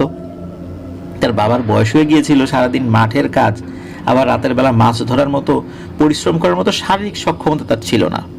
এই কারণেই মূলত সুখ মিয়া রাতের বেলা মাছ ধরার সিদ্ধান্ত নিয়েছিল। তো যেই মাছ সুখ মিয়া পেত সেই মাছগুলো সকালে বাজারে বিক্রি করে যে টাকা উপার্জন করতো সেটা তার সংসারে দিত।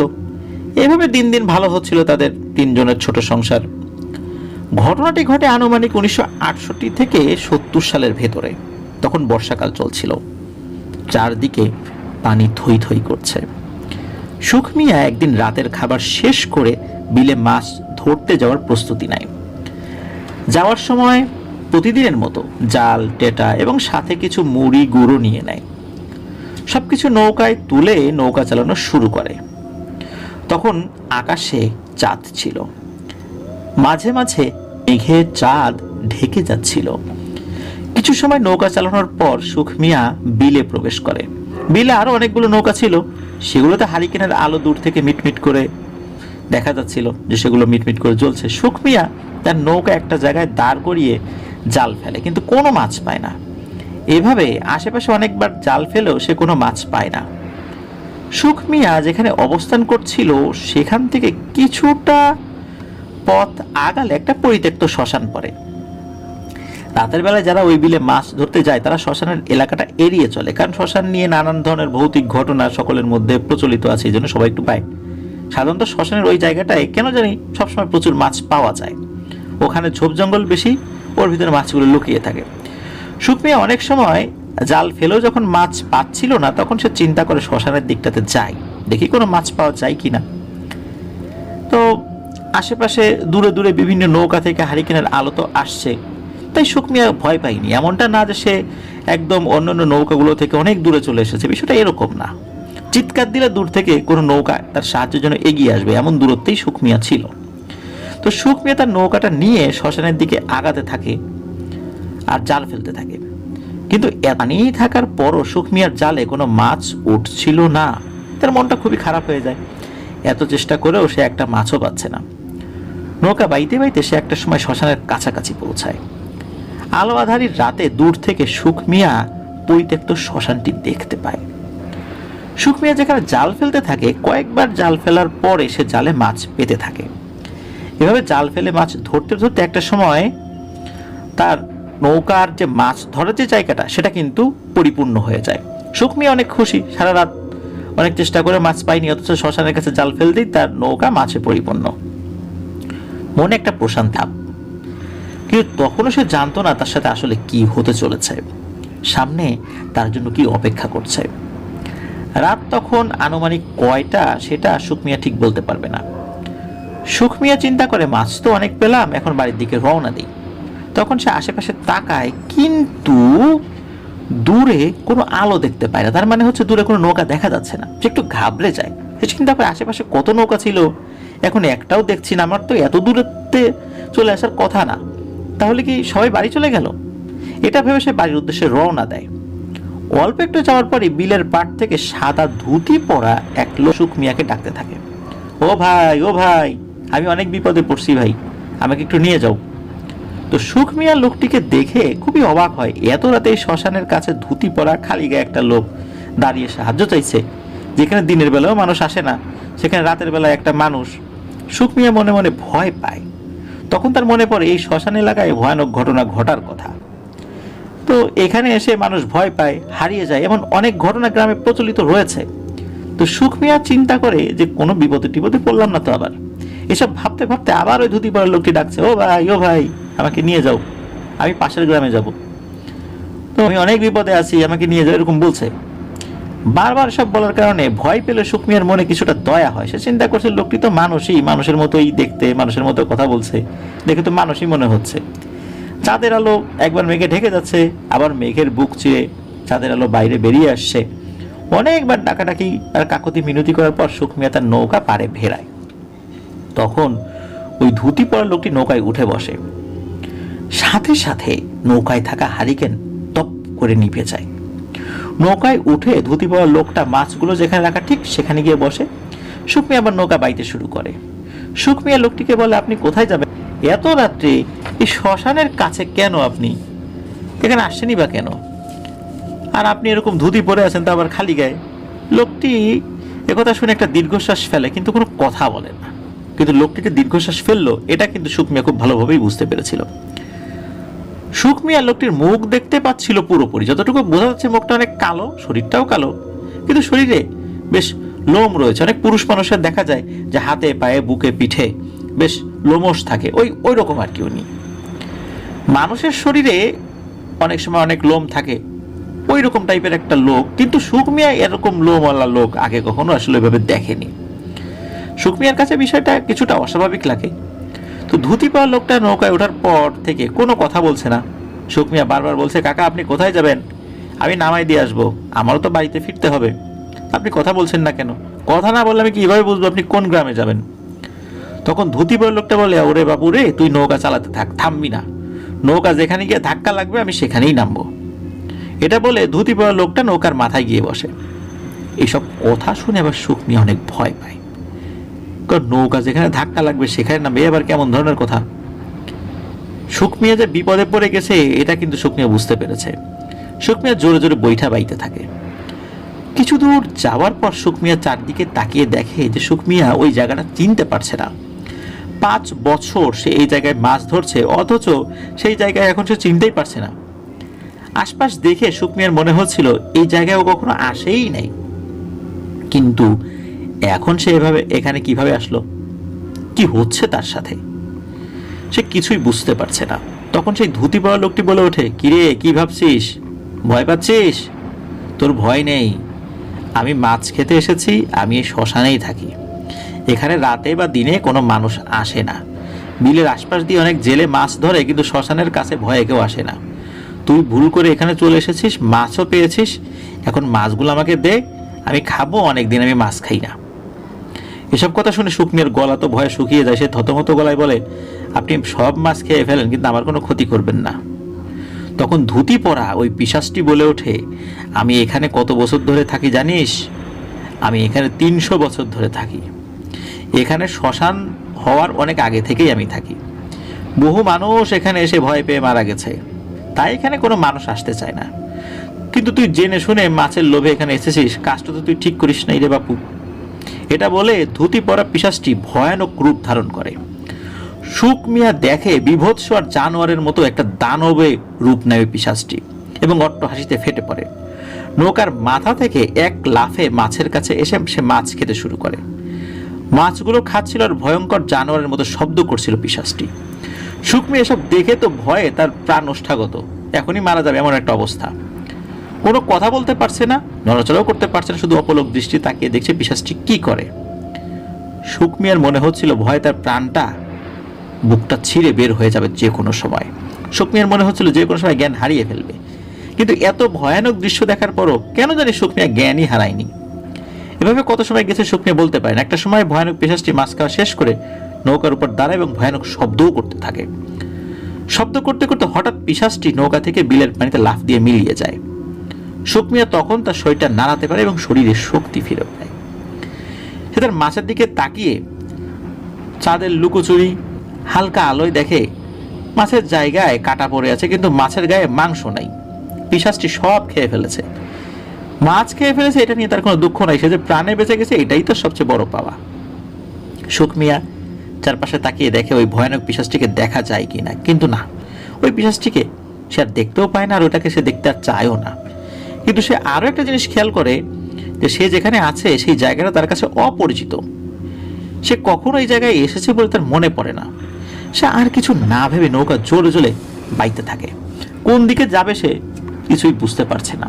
সে শুধু নৌকা বেয়েই চলেছে আর বেয়েই চলছে, আর চিন্তা করছে, আল্লাহ রে, এটা কোথায় আসলাম, এখান থেকে বাড়িতে যাব কিভাবে? আবার যদি ভয়ানক পিশাচটি এসে তার ক্ষতি করে তাহলে তো আর কখনো মা বাবাকে দেখতে পাবো না। এমন নানান চিন্তা করছে, নৌকার বৈঠা বাইছে। এভাবে কত সময় ধরে নৌকা চালিয়েছে সে বলতে পারে না, কোন দিকে যাচ্ছে সেটাও বুঝতে পারছে না। এমন করতে করতে সুখ মিয়ার নৌকা বিলের ভিতর এমন একটা জায়গায় চলে আসে, সেখানে আশেপাশে কিছু শব্দ সে শুনতে পায়। পানিতে মনে হচ্ছে কিছু সাঁতার কাটছে, আবার মনে হচ্ছে অনেকে একসাথে পানিতে ঝাপাঝাপি করলে যেরকম শব্দ হয় তেমন শব্দ হচ্ছে। সুখ মিয়া বুঝতে পারছে না কিসের শব্দ হচ্ছে, কি হচ্ছে তার সাথে। সে কি আবার সেই পিশাচের খপ্পরে পড়লো কিনা এসব চিন্তা করে আর সে মনে মনে মারাত্মক ভয় পাচ্ছিল। ভয় পাওয়াটাই স্বাভাবিক। সেভাবে হয়তো সে আর কখনো বাড়ি ফিরতে পারবে না, সে আর কখনো তার মা বাবার সাথে দেখাও করতে পারবে না। এসব ভাবতে ভাবতে সে দেখতে পায় তার থেকে কিছুটা দূরে কয়েকটা মানুষের মতো বিলের ভিতরে ঝাপাঝাপি করছে। কিন্তু সে আরো একটা জিনিস খেয়াল করে, যেখানে নৌকা নিয়ে দাঁড়িয়ে আছে সে, সেখান থেকে আশেপাশে কোনো কুল কিনারা দেখা যাচ্ছে না, দূরে কোথাও বাড়িঘরও দেখা যাচ্ছে না, কোনো গাছপালাও দেখা যাচ্ছে না। সে ভাবে বিলের মাঝখানে থাকলে তো দূর থেকে বিলের পার দেখা যায়, পাড়ের গাছপালাও দেখা যায়, দূরের ঘরবাড়িও দেখা যায়, কিন্তু কিছুই দেখা যাচ্ছে না। সুখ মিয়া আরো একটা জিনিস খেয়াল করে, তার নৌকাটা একটা জায়গায় দাঁড়িয়ে আছে, কোন নড়াচড়া করছে না। আর মানুষের মতো দেখতে অভাবগুলো তার থেকে কিছুটা দূরে একটা সার্কেলের মতো জায়গায়, মানে একটা বৃত্তাকার জায়গায়, মানে গোলাকার জায়গায় ভিতরে পানিতে সাঁতার কাটছে আর ঝাপাঝাপি করছে। চাঁদের আলোতে সেই অবয়বগুলো দেখে বুঝতে পারে সেগুলো মেয়েদের অবয়ব। সুখ মিয়া আরো একটা জিনিস খেয়াল করে, তার নৌকা তাদের দিকে যাচ্ছে না, আবার তারাও সাঁতার কেটে সুখ মিয়ার নৌকার দিকে আসছে না। সুখ মিয়ার মনে হচ্ছিল অবয়বগুলো তার দিকে তাকাচ্ছেই না, তারা তাদের মতো করে সাঁতার কাটছে, লাফালাফি করছে, আনন্দ করছে। সুখ মিয়ার তখন হুঁশ ফেরে, সে চিন্তা করে এখান থেকে যেভাবেই হোক চলে যেতে হবে, তা না হলে সে আর কখনো বাড়িতে ফিরতে পারবে না। এমনিতে সে কঠিন বিপদে পড়ে গেছে, আদৌ সে বাড়িতে কখনো ফিরতে পারবে কিনা সেটাও সে জানে না। জীবনটাই এখন তার কাছে অনিশ্চিত গন্তব্য হয়ে গেছে। সুখ মিয়া তখন ভাবে তার নৌকা ঘুরিয়ে সে অন্যদিকে চলে যাবে। সে যখনই তার বৈঠায় হাত দিয়ে নিচে পানিতে টাচ করে, সে খেয়াল করে নিচে শক্ত কিছুর সাথে তার বৈঠার ছোঁয়া লাগছে। সুখ মিয়া নিচে তাকিয়ে অবাক হয়ে যায়। কয়েক সেকেন্ড আগে সে দেখলো তার নৌকা পানির উপর দাঁড়িয়ে আছে, কিন্তু সে এখন খেয়াল করে কোথায় পানি। সে তো বিশাল মাঠের ভিতরে নৌকার উপর দাঁড়িয়ে আছে, তার সামনে একটা বিশাল পুকুরের মতো, আর সেখানে তখনও সেই মানসরূপী মহিলা অবয়বগুলো সাঁতার কাটছিল, লাফালাফি করছিল। সুখ মিয়া এসব দেখে খুব হতাশ হয়ে পড়ে। সে কি করবে, কোথায় আসলো, কেন এমন হচ্ছে, এখান থেকে কিভাবে ফিরবে সেটা সে বুঝতে পারছে না। ভয়ে মনে হচ্ছিল সে যে কোনো সময় তার হৃৎপিণ্ড বন্ধ হয়ে যাবে আর সে মারা যাবে, এমন একটা অবস্থা।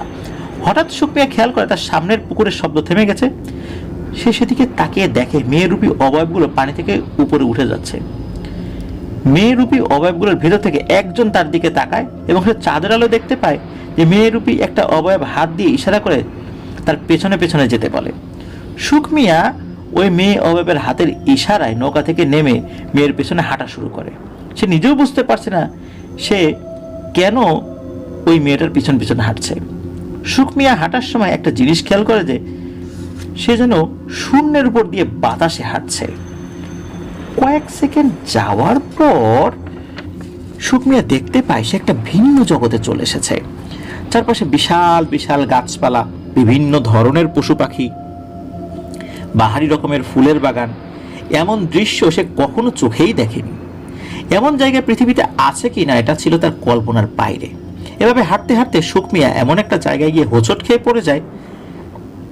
তারপর সে আবারও উঠে দাঁড়ায় এবং দাঁড়িয়ে দেখে তার সামনে একটা সুন্দরী মেয়ে দাঁড়িয়ে আছে। মেয়েটা তাকে বলে, আপনি ভয় পাবেন না, আমরা পড়ি, আপনি এখন জিন রাজ্যে চলে এসেছেন। তখন সুখ মিয়া ওই পরীর সাথে কথা বলে। সুখ মিয়া বলে, আমি বাড়ি যাব, আমি আমার পরিবারের কাছে যাব, আমি এখানে কিভাবে আসলাম আমি তো জানি না। তখন পরীটা বলে, আমাদের বাড়িতে 2 দিন পর বিয়ের অনুষ্ঠান আছে আমার বোনের, আপনি আমাদের বাড়িতে থাকেন, আমি আমার পরিবারকে বলবো আপনি আমার বন্ধু, বিয়ে হয়ে গেলে আমি আপনাকে আপনার বাড়িতে পৌঁছে দেবো, আমি কথা দিচ্ছি আপনার কোনো সমস্যা হবে না, আপনি নিশ্চিন্তে থাকতে পারেন।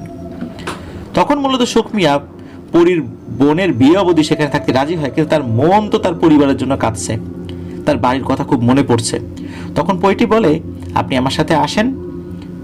সুখ মিয়া পরীটার পিছন পিছন হাঁটছিল, চারপাশ দেখছিল, কি বিশাল বিশাল রাজকীয় প্রাসাদ, বিশাল বিশাল ফুলের বাগান, চারপাশে মানুষের মতো দেখতে লোকজন, কিন্তু অনেক লম্বা, সবাই তার দিকে তাকিয়ে আছে আর নিজেদের ভিতর কি যেন বলা বলি করছে। হঠাৎ একটা সময় বিশাল এক প্রাসাদের সামনে গিয়ে তারা উপস্থিত হয়। তখন পরীটি বলে, এটাই আমার বাড়ি, আমি এখানেই থাকি, চলেন ভিতরে, আমার বাবা মায়ের সাথে পরিচয় করিয়ে দেব। তখন সুখ মিয়া বলে, আপনার নাম কি? তখন পরীটি বলে, আমার নাম নুসাইবা। তখন পরীটি বলে, আপনার নাম আমি জানি, আপনাকে বলতে হবে না, চলেন ভেতরে যাই। তখন তারা দুজনে প্রাসাদের ভেতরে প্রবেশ করে। ভিতরে ঢুকে সুখ মিয়ার মাথায় আকাশ ভেঙে পড়ার মতো অবস্থা। এসব সে কি দেখছে? ভিতরে বিশাল বিশাল পালঙ্ক, দারুণ কারুকার্যের সব ফার্নিচার, বাহারি ডিজাইনের জিনিসপত্র দিয়ে ঘরের ভিতর সুসজ্জিত করে রাখা। ভেতরে ঢুকে দেখে চেয়ারে সাদা দাড়িওয়ালা মধ্যবয়স্ক একজন ভদ্রলোক বসে আছে, অনেক সুদর্শন একজন পুরুষ। তার শরীর থেকে অনেক সুগন্ধি বের হচ্ছে। তখন পৈটি সুখ মিয়াকে পরিচয় করিয়ে দেয়, বলে যে এটা আমার বাবা, আর বাবাকে বলে উনি আমার বন্ধু, ওনাকে নিয়ে এসেছি আমার বোনের বিয়ের জন্য, বিয়ে শেষ হলে আবার দিয়ে আসবো। তখন সুখ মিয়ার সাথে পরীর বাবার পরিচয় হয়। তখন পরীর বাবা তার থাকার জন্য একটা ঘর দেখিয়ে দেয় এবং বলে তুমি বিশ্রাম করো বাবা, তোমার খাবার পাঠিয়ে দেবো। সুখ মিয়া মাথা নাড়িয়ে তাকে দেয়ার রুমে গিয়ে একটা চেয়ারে বসে পড়ে এবং বসে বসে ভাবে, আমি কোথায় আসলাম, কবে বাড়ি যাব, কিভাবে বাড়ি যাব, আদতে আমাকে বাড়িতে দিয়ে আসবে কি না এরা, নাকি চিরকাল এখানে বন্দী হয়ে থাকতে হবে, এইসব চিন্তা তার মাথার ভিতরে। এদিকে সারা রাত জাল দিয়ে মাছ ধরায় তার শরীরটা তো আর নড়ছে না। ক্লান্ত হয়ে সুখ মিয়া চেয়ারেই ঘুমিয়ে পড়ে। হঠাৎ নুসাইবা পরীর ডাকে তার ঘুম ভেঙে যায়। ঘুম থেকে উঠে দেখে তার সামনে রয়েছে নানান ধরনের খাবার। এ সকল খাবার সে জীবনেও চোখে দেখেনি, সাথে বিভিন্ন ধরনের মিষ্টিও রয়েছে। নুসাইবা পরী তখন সুখ মিয়াকে বলে, আপনি অনেক ক্লান্ত আমি জানি, আপনি খাবারগুলো খেয়ে নেন, তারপর ঘুমিয়ে পড়েন, পরে আপনাকে সব ঘুরে দেখাবো। সুখ মিয়া প্রথম প্রথম খেতে ভয় পাচ্ছিল। এটা দেখে নুসাইবা পরী বলে, আপনি নিশ্চিন্তে খেয়ে নেন, খাবারে কোনো সমস্যা নেই, আর এই খাবার খেলে আপনাকে চিরকাল এখানে আটক থাকতে হবে না। তো নুসাইবা পরী অভয় দেওয়ার পর মূলত সুখ মিয়া খাবার খায়। সুখ মিয়া তার বাবা মাকে বলেছিল যে এত সুস্বাদু খাবার সে জীবনে কোনোদিন খাওয়া তো দূরের কথা, জীবনে কখনো সে চোখেও দেখেনি। তো সব কিছু থেকে একটু একটু করে খেয়ে সুখ মিয়া ঘুমিয়ে পড়ে। কত সময় ঘুমিয়েছে, কয়টা বাজে, তখন কি দুপুর না বিকেল সে কিছুই বুঝতে পারে না, কারণ সে এক ভিন্ন জগতে রয়েছে। হঠাৎ নুসাইবার বাবার ডাকে সুখ মিয়ার ঘুম ভাঙে। সুখ মিয়া থতমত করে উঠে বসে। তখন নুসাইবার বাবা সুখ মিয়াকে বলে, বাবা কেমন ঘুম হয়েছে, তুমি তো অনেক সময় ঘুমিয়েছো, তুমি রেডি থাকো, নুসাইবা তোমাকে এলাকা ঘুরিয়ে দেখাবে। আমার ভাইয়ের মেয়ের বিয়ে, এজন্যই আমার মেয়ে তোমাকে এখানে নিয়ে এসেছে। তুমি যে ইনসান এটা তোমাকে দেখেই বুঝেছি, তুমি চিন্তা করো না। নুসাইবার সাথে থাকলে আশা করছি এখানে কেউ তোমাকে কিছু বলবে না। বিয়ের অনুষ্ঠান শেষ হলে আমার মেয়ে তোমাকে তোমার বাড়িতে পৌঁছে দেবে। তখন নুসাইবা চলে আসে এবং বলে, চলেন আপনাকে নিয়ে ঘুরতে বের হই। সুখ মিয়ার মনে হচ্ছিল সে কোনো একটা ঘোরের মধ্যে আছে। তারা যা বলতেছে সেই মন্ত্রমুগ্ধের মধ্যে সে শুনছে। নুসাইবা আর সুখ মিয়া বাইরে বের হয়। নুসাইবা তাকে তাদের এলাকা ঘুরিয়ে দেখাতে থাকে। চারপাশ কত সুন্দর, কত পরিপাটি, সুন্দর সুন্দর ফুলের বাগান, বড় বড় পুকুর, বিভিন্ন ধরনের গাছপালা, সবকিছু মিলিয়ে সুখ মিয়া যতই দেখছে ততই মুগ্ধ হচ্ছে। সুখ মিয়া কথার সময় নুসাইবা পরীকে বলে, আপনি আমাকে এখানে কেন নিয়ে এসেছেন, আমাকে এখানে এনে আপনার লাভ কি, তাছাড়া আমি মানুষ আর আপনি পরিজাতি। তখন নুসাইবা একটু মুচকি হেসে দেয়। তখন নুসাইবা বলে, আপনি জানতে চান কেন আপনাকে এখানে নিয়ে এসেছি? সুখ মিয়া বলে যে হ্যাঁ জানতে চাই। তখন নুসাইবা বলতে শুরু করে, বলে, আমি সহ আমার বান্ধবীরা ওই বিলে ঘুরতে গিয়েছিলাম ওই রাত্রে। আমরা যখন ওই শ্মশানের পাশ দিয়ে যাচ্ছিলাম তখন দেখি আপনার নৌকা একটা ভয়ঙ্কর পিশাচ গ্রাস করেছে, মানে ওই নৌকার উপরে ভয়ানক একটা পিশাচ বসে আছে। তাকে দেখে আমরা বুঝে ফেলি যে সে মাছ খেতে এসেছে এবং আপনার ক্ষতি করতে এসেছে। আমরা একটু দূরে দাঁড়িয়ে আপনার উপর নজর রাখছিলাম। ওই পিশাচটি আমাদের দেখে শুধু মাছ খেয়েই চলে যায়। আমরা তখন ওখানে না থাকলে হয়তো পিশাচটি আপনার বড় ধরনের কোনো ক্ষতি করতে পারত। পিশাচটি যখন মাছ খাওয়ার পর চলে যায় তখন দেখি তার কিছু পরিচিত পিশাচ আপনার আশেপাশে বিচরণ করছে, যেটা কিন্তু আপনি দেখতে পান নাই। তখন আমরা আপনার নৌকা বিভিন্নভাবে আমাদের কাছে নিয়ে আসি, কিন্তু আপনি সেটা বুঝতে পারেননি। তখন পুকুরে গোসল করার অজুহাতে আমরা আপনাকে দেখা দেই। তখন সুখ মিয়া নুসাইকে বলে, আপনি আমার অনেক বড় উপকার করেছেন, আপনি যদি আমাকে আমার বাড়ি পৌঁছে দিতেন তাহলে আমি আপনার কাছে চিরকৃতজ্ঞ থাকতাম। তখন নুসাইবা বলে, আপনি কোনো চিন্তা করবেন না, আপনি নিরাপদে আছেন, আমার বোনের বিয়ে শেষ হলে আমি আপনাকে আপনার বাড়িতে পৌঁছে দেব। এবার দুজনের মধ্যে অনেক কথাবার্তা হয়। নুসাইবা তার চাচাতো বোনের সাথে সুখ মিয়ার পরিচয় করিয়ে দেয়, তার চাচা সহ তাদের রিলেটিভদের সাথে মানে আত্মীয়দের সাথে সুখ মিয়ার পরিচয় করিয়ে দেয়। এভাবে একটা সময় নুসাইবার বোনের বিয়ে সম্পন্ন হয় এবং বিয়ের সব কিছুতে সুখ মিয়া উপস্থিত ছিল। সে সব কিছু নুসাইবার বদৌলতে উপভোগ করতে পেরেছে। কেননা একজন ইনসান হয়ে জিনেদের দেশে যাওয়া বা সেখানে গিয়ে তাদের সাথে মিশে যাওয়া, তাদের অনুষ্ঠানে অংশগ্রহণ করা, এটা খুবই একটা দুরূহ বিষয়। এই কয়েকদিনের কথাবার্তায় সুখ মিয়া আর নুসাইবার ভিতরে একটা ভাব জমে যায়। দুজনের ভিতর অনেক টান অনুভূত হয়। বিয়ের অনুষ্ঠান শেষ হলে সুখ মিয়া নুসাইবাকে বলে, আমি বাড়িতে যেতে চাই, কারণ আমার মা বাবা আমার জন্য চিন্তা করছে, কারণ আমি আমার মা বাবার একমাত্র সন্তান, আমি এতদিন বাড়িতে নেই, তারা আমার জন্য অনেক চিন্তা করছে। এতদিনে দুজন কথা বলতে বলতে আপনি থেকে তুমিতে চলে গেছে, মানে তারা তুমি তুমি করে বলা শুরু করেছে আর কি। দুজনের মধ্যে কিছুটা ভাব জমে গেছে। সুখ মিয়া নুসাইবার আতিথেয়তায় মুগ্ধ হয়েছে। নুসাইবা তখন সুখ মিয়াকে বলে, চলো তোমাকে তোমার নৌকা সহ তোমার বাড়িতে পৌঁছে দিয়ে আসি। তোমার নৌকা এতদিন আমার হেফাজতে ছিল, তুমি যদি আমার সাথে দেখা করতে চাও তাহলে আমাকে নির্জনে স্মরণ করবা, তাহলে আমি তোমার কাছে চলে আসবো। কিন্তু একটা শর্ত আছে, সেটা হলো এতদিন তুমি কোথায় ছিলে এটা কারোর সাথে শেয়ার করতে পারবা না, এমনকি তোমার পরিবারের সাথেও না। আমি যখন বলবো তার আগে কাউকে জানানো যাবে না, আমি বললেই কাউকে জানাবা, কাউকে জানলে তোমারও ক্ষতি হবে আমারও ক্ষতি হবে। তখন সুখ মিয়া নুসাইবা পরীকে কথা দেয় সেই বিষয়টা কাউকে বলবে না। তখন তাদের সামনে একটা ঘোড়া আসে আর নুসাইবা বলে, তুমি এই ঘোড়ায় উঠে বসো এবং চোখ বন্ধ করো, আর তোমার নৌকা তোমার বাড়ির পাশের খালে বাঁধা থাকবে। তখন সুখ মিয়া ঘোড়ায় উঠে বসলে ঘোড়া চলতে শুরু করে। কয়েক সেকেন্ড পরেই সুখ মিয়া একটা কিছুর সাথে হোঁচট খেয়ে পড়ে যায়। তখন সে চোখ খুলে দেখে সে তার বাড়ির উঠোনে পড়ে আছে। তখন সে তার মা বাবাকে ডাক দেয়। তার মা বাবা ঘরের ভিতরে ছিল। তারা তাদের হারিয়ে যাওয়া সন্তানের কণ্ঠ শুনে বাইরে বেরিয়ে আসে। তখন তার বাবা মা সুখ মিয়াকে দেখে জড়িয়ে ধরে এবং কান্নাকাটি করতে থাকে। তখন ভর দুপুর সুখ মিয়ার বাবা মা সুখ মিয়াকে বলে, তুই এতদিন কোথায় ছিলি? 17 দিন তুই বাড়ির বাইরে ছিলি। ওই দিন রাতে যে নৌকা নিয়ে বিলে মাছ ধরতে গেলি, এরপর তো তার তোর কোনো খবরই নাই। কত খুঁজেছি তোকে, কোথাও খুঁজে পাইনি। অনেক হুজুর কবিরদের কাছে গেছি, কেউ তোর সন্ধান দিতে পারে নাই। কোথায় ছিলি রে বাবা? তুই যে ফিরে এসেছিস সেটাই আমরা খুশি, আমাদের আর কিছু চাই না। আজ থেকে তোর আর মাছ ধরার দরকার নাই, তুই অন্য কাজ কর। এই সব শুনে সুখ মিয়া তো আকাশ থেকে পড়ে এমন একটা অবস্থা। সে তার বাবা আমাকে বলে, 17 দিন মানে? আমি তো সর্বোচ্চ 2 দিন হলো বাড়িতে আসি না, 17 দিন কিভাবে হলো? তখন তার বাবা মা তাকে বোঝায় যে গত 17 দিন সুখ মিয়া নিরুদ্দেশ ছিল।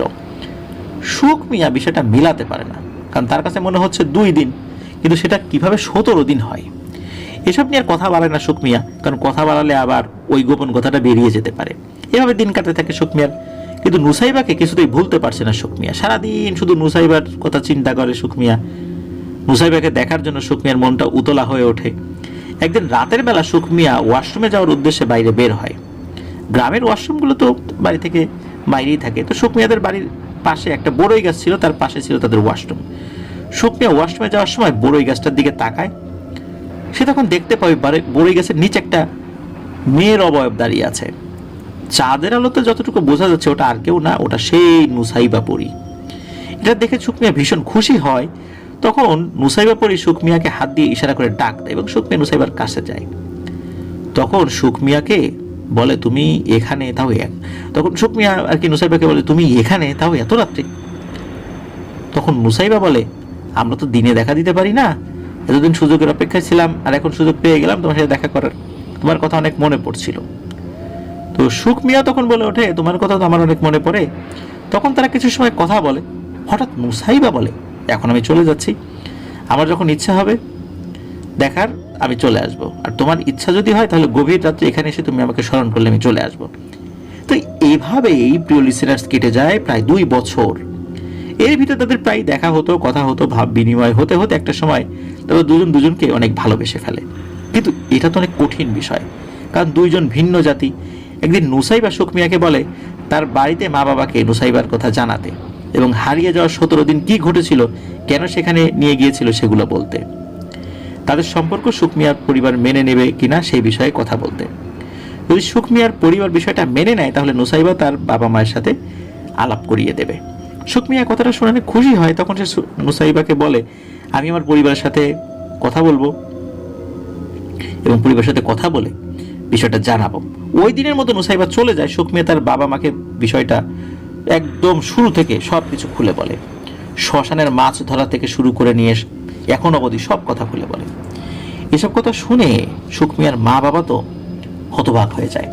তাদের সন্তানের মুখে এইসব কথা শুনে তারা যেন বিশ্বাসই করতে পারছে না। তাদের কাছে সবকিছু কল্পনার মতো মনে হচ্ছিল। সব ঘটনা বলার পর সুখ মিয়া আর নুসাইবার ভালোবাসার কথা তার বাবা মাকে জানায় এবং তাদের মত থাকলে তারা বিয়ে করতে চায়। এই কথা শুনে সুখ মিয়ার মা বাবার চেহারা তো ভয়ে মলিন হয়ে যায়। তারা বিশ্বাসই করতে পারছে না যে একটা মানুষের সাথে পরীর কিভাবে ভালোবাসা হয়, কিভাবে তারা বিয়ে করবে, এটা কি আদতে সম্ভব? ওই দিন সুখ মিয়ার মা বাবা বলে, আমরা ভেবে দেখি, তোমাকে জানাবো পরে। এভাবে কেটে যায় কয়েকদিন। নুসাইবা এই কয়েকদিন আর আসেনি। একদিন সুখ মিয়ার মা সুখ মিয়াকে বলে, বাবা তুই এখন বড় হয়েছিস, তোর বিয়ের বয়স হয়েছে, তোকে তো আমরা বিয়ে দিতে চাই, কিন্তু ওরা জিন জাতি, ওদের সাথে আমাদের সম্পর্ক কি মানায়? সংসার হবে কিভাবে? কে কোথায় থাকবে? তাছাড়া সবচেয়ে বড় বিষয় হলো মানুষ জানাজানি হলে কি হবে? বাড়িতে লোকজনের উপদ্রব বেড়ে যাবে। তখন সুখ মিয়া বলে, তোমরা যদি রাজি হও তাহলে দুই পরিবার বসে একটা সিদ্ধান্ত নেওয়া যাবে। তাছাড়া ওরা দেখা না দিলে মানুষ তো ওদের দেখতে পারে না। তখন সুখ মিয়ার মা বলে, ঠিক আছে, তাহলে নুসাইবার পরিবারের সাথে কথা বলে কি করা যায় সেটা দেখতে হবে। তখন সুখ মিয়া বলে, আচ্ছা ঠিক আছে। তখন সুখ মিয়া নুসাইবাকে বিষয়টা জানায়, নুসাইবাকে সে স্মরণ করে, নুসাইবা আসে। তো নুসাইবা সুখ মিয়াকে বলে তার পরিবারের সাথে কথা বলে সে জানাবে। এভাবে কাটে কয়েকটা দিন, নুসাইবা আর আসে না। সুখ মিয়া অনেক চিন্তায় পড়ে যায়। হঠাৎ একদিন রাতে নুসাইবা সুখ মিয়ার কাছে আসে। সুখ মিয়া নুসাইবাকে দেখে অনেক খুশি হয়। তখন নুসাইবা সুখ মিয়াকে বলে যে, কালকে আমার বাবা মা তোমাদের বাড়িতে তোমার বাবা মায়ের সাথে দেখা করতে আসবে গভীর রাত্রে, তোমরা অপেক্ষায় থেকো। এটা বলে নুসাইবা চলে যায়। পরদিন সকালে সুখ মিয়া তার বাবা মাকে এই কথা জানায়। তারা ভয় পেল বলে, ঠিক আছে তারা আসুক। কিন্তু সাথে সুখ মিয়ার বাবা মা সুখ মিয়াকে বলে, এখনো চিন্তা ভাবনা করে দেখ বাবা, ওরা কিন্তু জিন জাতি, কখন কিভাবে তোর ক্ষতি হয়ে যাবে এটা বুঝতেও পারবি না, আমরা সবসময় ভয়ে থাকবো, তুই আমাদের একমাত্র সন্তান। সুখ মিয়া তার বাবা মাকে অভয় দিয়ে বলে, তোমরা কোনো চিন্তা করো না, নুসাইবার পরিবার অনেক ভালো। সুখ মিয়ার পরিবার অপেক্ষা করতে থাকে। গভীর রাত্রে তাদের ঘরের দরজায় টকটক টকটক আওয়াজ হয়, তার পাশে সুগন্ধি ছড়িয়ে পড়ে। তারা বুঝতে পারে নুসাইবার পরিবার আসছে। সুখ মিয়ার বাবা মা ভয়ে কাঠ হয়ে যায়। হঠাৎ সাদা পাঞ্জাবি পরে একজন ঘরে ঢোকে, সাথে নুসাইবার মা এবং নুসাইবা। তারা ভিতরে ঢুকে লম্বা করে সালাম দেয়। তখন নুসাইবার বাবা মা তারাও তো সালাম দিয়েছে। এদিকে সুখ মিয়ার যে বাবা আর নুসাইবার বাবা, তো এরা বলে, বিশেষ করে নুসাইবার বাবা সুখ মিয়ার বাবাকে বলছে, আপনারা ভয় পাবেন না, আপনাদের ভয়ের কোনো কারণ নেই, আমরা আপনাদের কোনো ক্ষতি করব না, আমরা একটা ভালো কাজের জন্য এসেছি এবং সেই বিষয় নিয়ে কথা বলবো। তখন মূলত সুখ মিয়ার মা বাবা একটু স্বাভাবিক হন, তাদের সাথে কথা বলেন। যতই কথা বলুক না কেন, জিনদের সাথে কথা বলছে, এটা কোনোভাবেই তো নিজেদের একটা অস্থিরতা গোপন করা যায় না, তাই না? এই অস্থিরতা থেকে তাদের অবস্থা একদম শোচনীয় হয়ে যায়। খুবই ভয় পাচ্ছিল তারা, যতই স্বাভাবিক থাকার কথা বলুক না কেন তারা। তো দুই পরিবার কথা বলে একটা সিদ্ধান্ত নিয়ে সামনের শুক্রবার তারা সুখ মিয়া এবং নুসাইবার বিয়ে দেবে। বিয়ে হবে সুখ মিয়ার বাড়িতে, কিন্তু বিয়ের পর সুখ মিয়া নুসাইবা একসাথেই থাকবে। তো সুখ মিয়ার বাড়িতেই নুসাইবা থাকবে। সুখ মিয়ার কোনো রিলেটিভ সুখ মিয়ার বউকে দেখতে পারবে না, কারোর সামনে যাবে না। বিয়েতে সুখ মিয়ার কোনো রিলেটিভ কেউ রাখা যাবে না। সুখ মিয়ার পরিবার আর নুসাইবার পরিবারের উপস্থিত থাকবে বিয়ের সময়। এদের যদি ভবিষ্যতে সন্তান হয়, তারা নানা নানির কাছে থাকবে, কারণ মনুষ্য জগতে থাকলে তাদের ক্ষতি হবে। সবশেষ একটা কথা নুসাইবার বাবা বলে দেয়, সেটা হলো, যদি আমার মেয়ে আপনাদের কোনো মানুষের দ্বারা ক্ষতিগ্রস্ত হয়, তাহলে আমার মেয়ে আমাদের কাছে নিয়ে যাব, আর কখনো সে আপনাদের কাছে আসবে না। অতএব এই বিষয়ে আপনাদের সাবধান থাকতে হবে। সুখ মিয়ার পরিবার তাদের কথা মেনে নেন। দুই পরিবার খুশি। ওই দিনের মতো তারা চলে যান। ধার্য করা দিনে কথা মতো সুখ মিয়ার বাড়িতে দুই পরিবারের উপস্থিতিতে তাদের বিয়ে হয়। বিয়ের সবকিছু নুসাইবার পরিবার ব্যবস্থা করেছিল, কিন্তু তখনও কেউ বুঝতে পারেনি তাদের সামনে কি অপেক্ষা করছে। বিয়ে হয়ে যায়, দুই পরিবার খুশি। নুসাইবা সুখ মিয়া তাদের বাড়িতে থাকতে শুরু করে। আসলে গ্রামের কারো বিয়ে হলে বাড়িতে মানুষ থাকলে আশেপাশের মানুষজন কোনোভাবে তো সেটা টেরই পায়, তাই না? এর ভিতর একদিন সুখ মিয়ার খালা তাদের বাড়িতে বেড়াতে আসে। তো সে কয়েকদিন ওই বাড়িতে থাকবে বলে চিন্তা করে। সুখ মিয়ার মাও চিন্তা করে, বোন অনেকদিন পরে অনেক দূর থেকে এসেছে, থাক না কয়েকদিন। কিন্তু এই বোন যে তাদের থেকে তাদের সন্তানকে আলাদা করবে, এটা তারা কখনো কল্পনা করেনি। সুখ মিয়ার খালা একদিন পর একটু সন্দেহ করে বসে, সুখ মিয়া কার কার সাথে যেন কথা বলে। সে দেখতে পায়, কিন্তু সুখ মিয়ার খালা দেখতে পায় না। আবার সুখ মিয়ার বাবা মাও কথা বলে, কিন্তু সুখ মিয়ার খালা দেখতে পায় না। সুখ মিয়ার খালা বিষয়টার দিকে খুব নজর রাখে। 2-3 দিন পর এই সুখ মিয়ার খালা সুখ মিয়ার মাকে জিজ্ঞেস করে, আপা তোদের বাসায় হচ্ছেটা কি রে? সুখ মিয়া, আর তোরা কার কার সাথে কথা বলিস? বাসায় কি অন্য কোনো কিছুর উপস্থিতি আছে? তখন সুখ মিয়ার মা তার বোনকে বিশ্বাস করে পুরো বিষয়টা খুলে বলে। এটাই যে সে যে কত বড় ভুল করেছে সেটা সে পরে বুঝতে পারে। সুখমিয়ার মায়ের মুখ থেকে সুখমিয়ার খালা এসব কথা শুনে তার পিলে চমকে যায়। সে তার বোনকে বলে, তোরা এসব কি করেছিস? এত বড় ভুল তোরা কিভাবে করলি? এটা তো তোরা ভালো করিসনি, এতে তো তোদের ভুগতে হবে। তোরা সুখমিয়ার জীবনটা শেষ করে দিছিস। জিন জাতি শুধু মানুষকে ক্ষতি করে, তারা কারো ভালো চায় না, এসব বলতে থাকে। তখন সুখমিয়ার মা তার বোনকে অনেক বুঝায়, কিন্তু বোন এই বিষয়টি মেনে নিতে পারে না, কারণ তার একমাত্র বোনের সন্তানের অনিশ্চিত জীবন, এটা সে মনে করে সে মেনে নিতে পারেনি। সুখমিয়ার মা তার বোনকে এই কথা কাউকে বলতে কড়াভাবে নিষেধ করে দেয়। সুখমিয়ার খালা রাগে ক্ষোভে ওই দিনই বোনের বাড়ি থেকে কাজের অজুহাত দেখিয়ে নিজের বাড়িতে চলে যায়। তার মনে মনে দুষ্টু বুদ্ধির যে রয়েছে এটা কেউ বুঝতে পারেনি। সে মনে করেছে তার ভাগ্নের ভালোর জন্য তাকে কিছু করতেই হবে, তা না হলে তার ভাগ্নের জীবন শেষ। তার বোন আর দুলাভাইকে জিনেরা বশ করে ফেলেছে, তাই তারা বিষয়টা মেনে নিয়েছে। তখন সুখমিয়ার খালা বাড়িতে গিয়ে চিন্তা করতে থাকে কি করা যায়, এটা নিয়ে কিভাবে আমার ভাগ্নেকে বাঁচানো যায়। অনেক চিন্তা ভাবনা করার পর সে সিদ্ধান্ত নেয় কোন এক হুজুরের সাহায্য নিয়ে সুখমিয়া আর নুসাইবাকে সে আলাদা করবেই। এর জন্য তার যত নিচে নামতে হয় সে নামবে। এরপর সে একটা হুজুর খুঁজতে থাকে, ভালো একটা হুজুর লাগবে এরকম চিন্তা করেছে আর কি। কয়েকদিন খোঁজার পর সে ভালো একটা হুজুরের সন্ধানও পায়। তিনি হুজুরের কাছে গিয়ে বিষয়টা খুলে বলেন। তখন হুজুর বলে, দুই পরিবার যেহেতু মেনে নিয়েছে, তারা ভালো আছে, তাহলে আপনার সমস্যাটা কি? আপনি কেন এই সম্পর্ক শেষ করতে চাচ্ছেন? আপনার তো উদ্দেশ্য ভালো বলে মনে হচ্ছে না। তখন সুখমিয়ার খালা বলে, মানুষ এবং পরীর কোনো সম্পর্ক হয় না, এটা আমার ভাগ্নেকে ক্ষতি করার জন্য করা হয়েছে। এই বিয়ে টিয়ে এসব আমি মানি না। আপনি দুজনকে আলাদা করে দিতে পারবেন কিনা সেটা বলেন। তখন হুজুর বলে, না, আমি এই অপরাধ করতে পারবো না, আর এই কাজ করলে আমারও ক্ষতি হবে, আমি পাপী হয়ে যাব। আপনি অন্য কোথাও দেখেন তো বাপু, যান এখান থেকে ভাগেন। এইভাবে ওনাকে মোটামুটি একটু তাড়িয়েই দেন বলা চলে ওই হুজুর। তখন সুখমিয়ার খালা অন্য হুজুর দেখতে থাকেন। আরো 2-3 জন হুজুরের কাছে গেলে তারাই একই কথা বলে। এরপর রাগে ক্ষোভে সুখমিয়ার খালা অমানুষের মতো একটা কাজ করার সিদ্ধান্ত নেন। সে বুঝতে পারে হুজুর দিয়ে কোনো কাজ হবে না, কোনো তান্ত্রিক বা সাধুর কাছে যেতে হবে, তাহলে এই কাজ সে করতে পারবে। সে খুঁজতে খুঁজতে তার বাড়ি থেকে অনেকটা দূরে এক তান্ত্রিকের সন্ধান পায়। তো তিনি ওই তান্ত্রিকের কাছে গিয়ে সুখমিয়ার ঘটনাটা খুলে বলে। তান্ত্রিককে সে খুব অনুনয় বিনয় করে যে তার ভাগ্নেকে যে কোনোভাবে হোক ওই পরিবার থেকে আলাদা করতেই হবে, তাদের যা যা করা লাগে সে করবে। তখন তান্ত্রিক বলে, আমাকে একটা দিন সময় দেন, আমি দেখি কি করা যায়। তখন সুখমিয়ার খালা তার বাড়িতে চলে যায়। এদিকে সুখমিয়ার সংসার খুব ভালোভাবেই চলছে, বাবা মা বউ নিয়ে তারা ভালোই আছে, কারো কোনো সমস্যা নেই।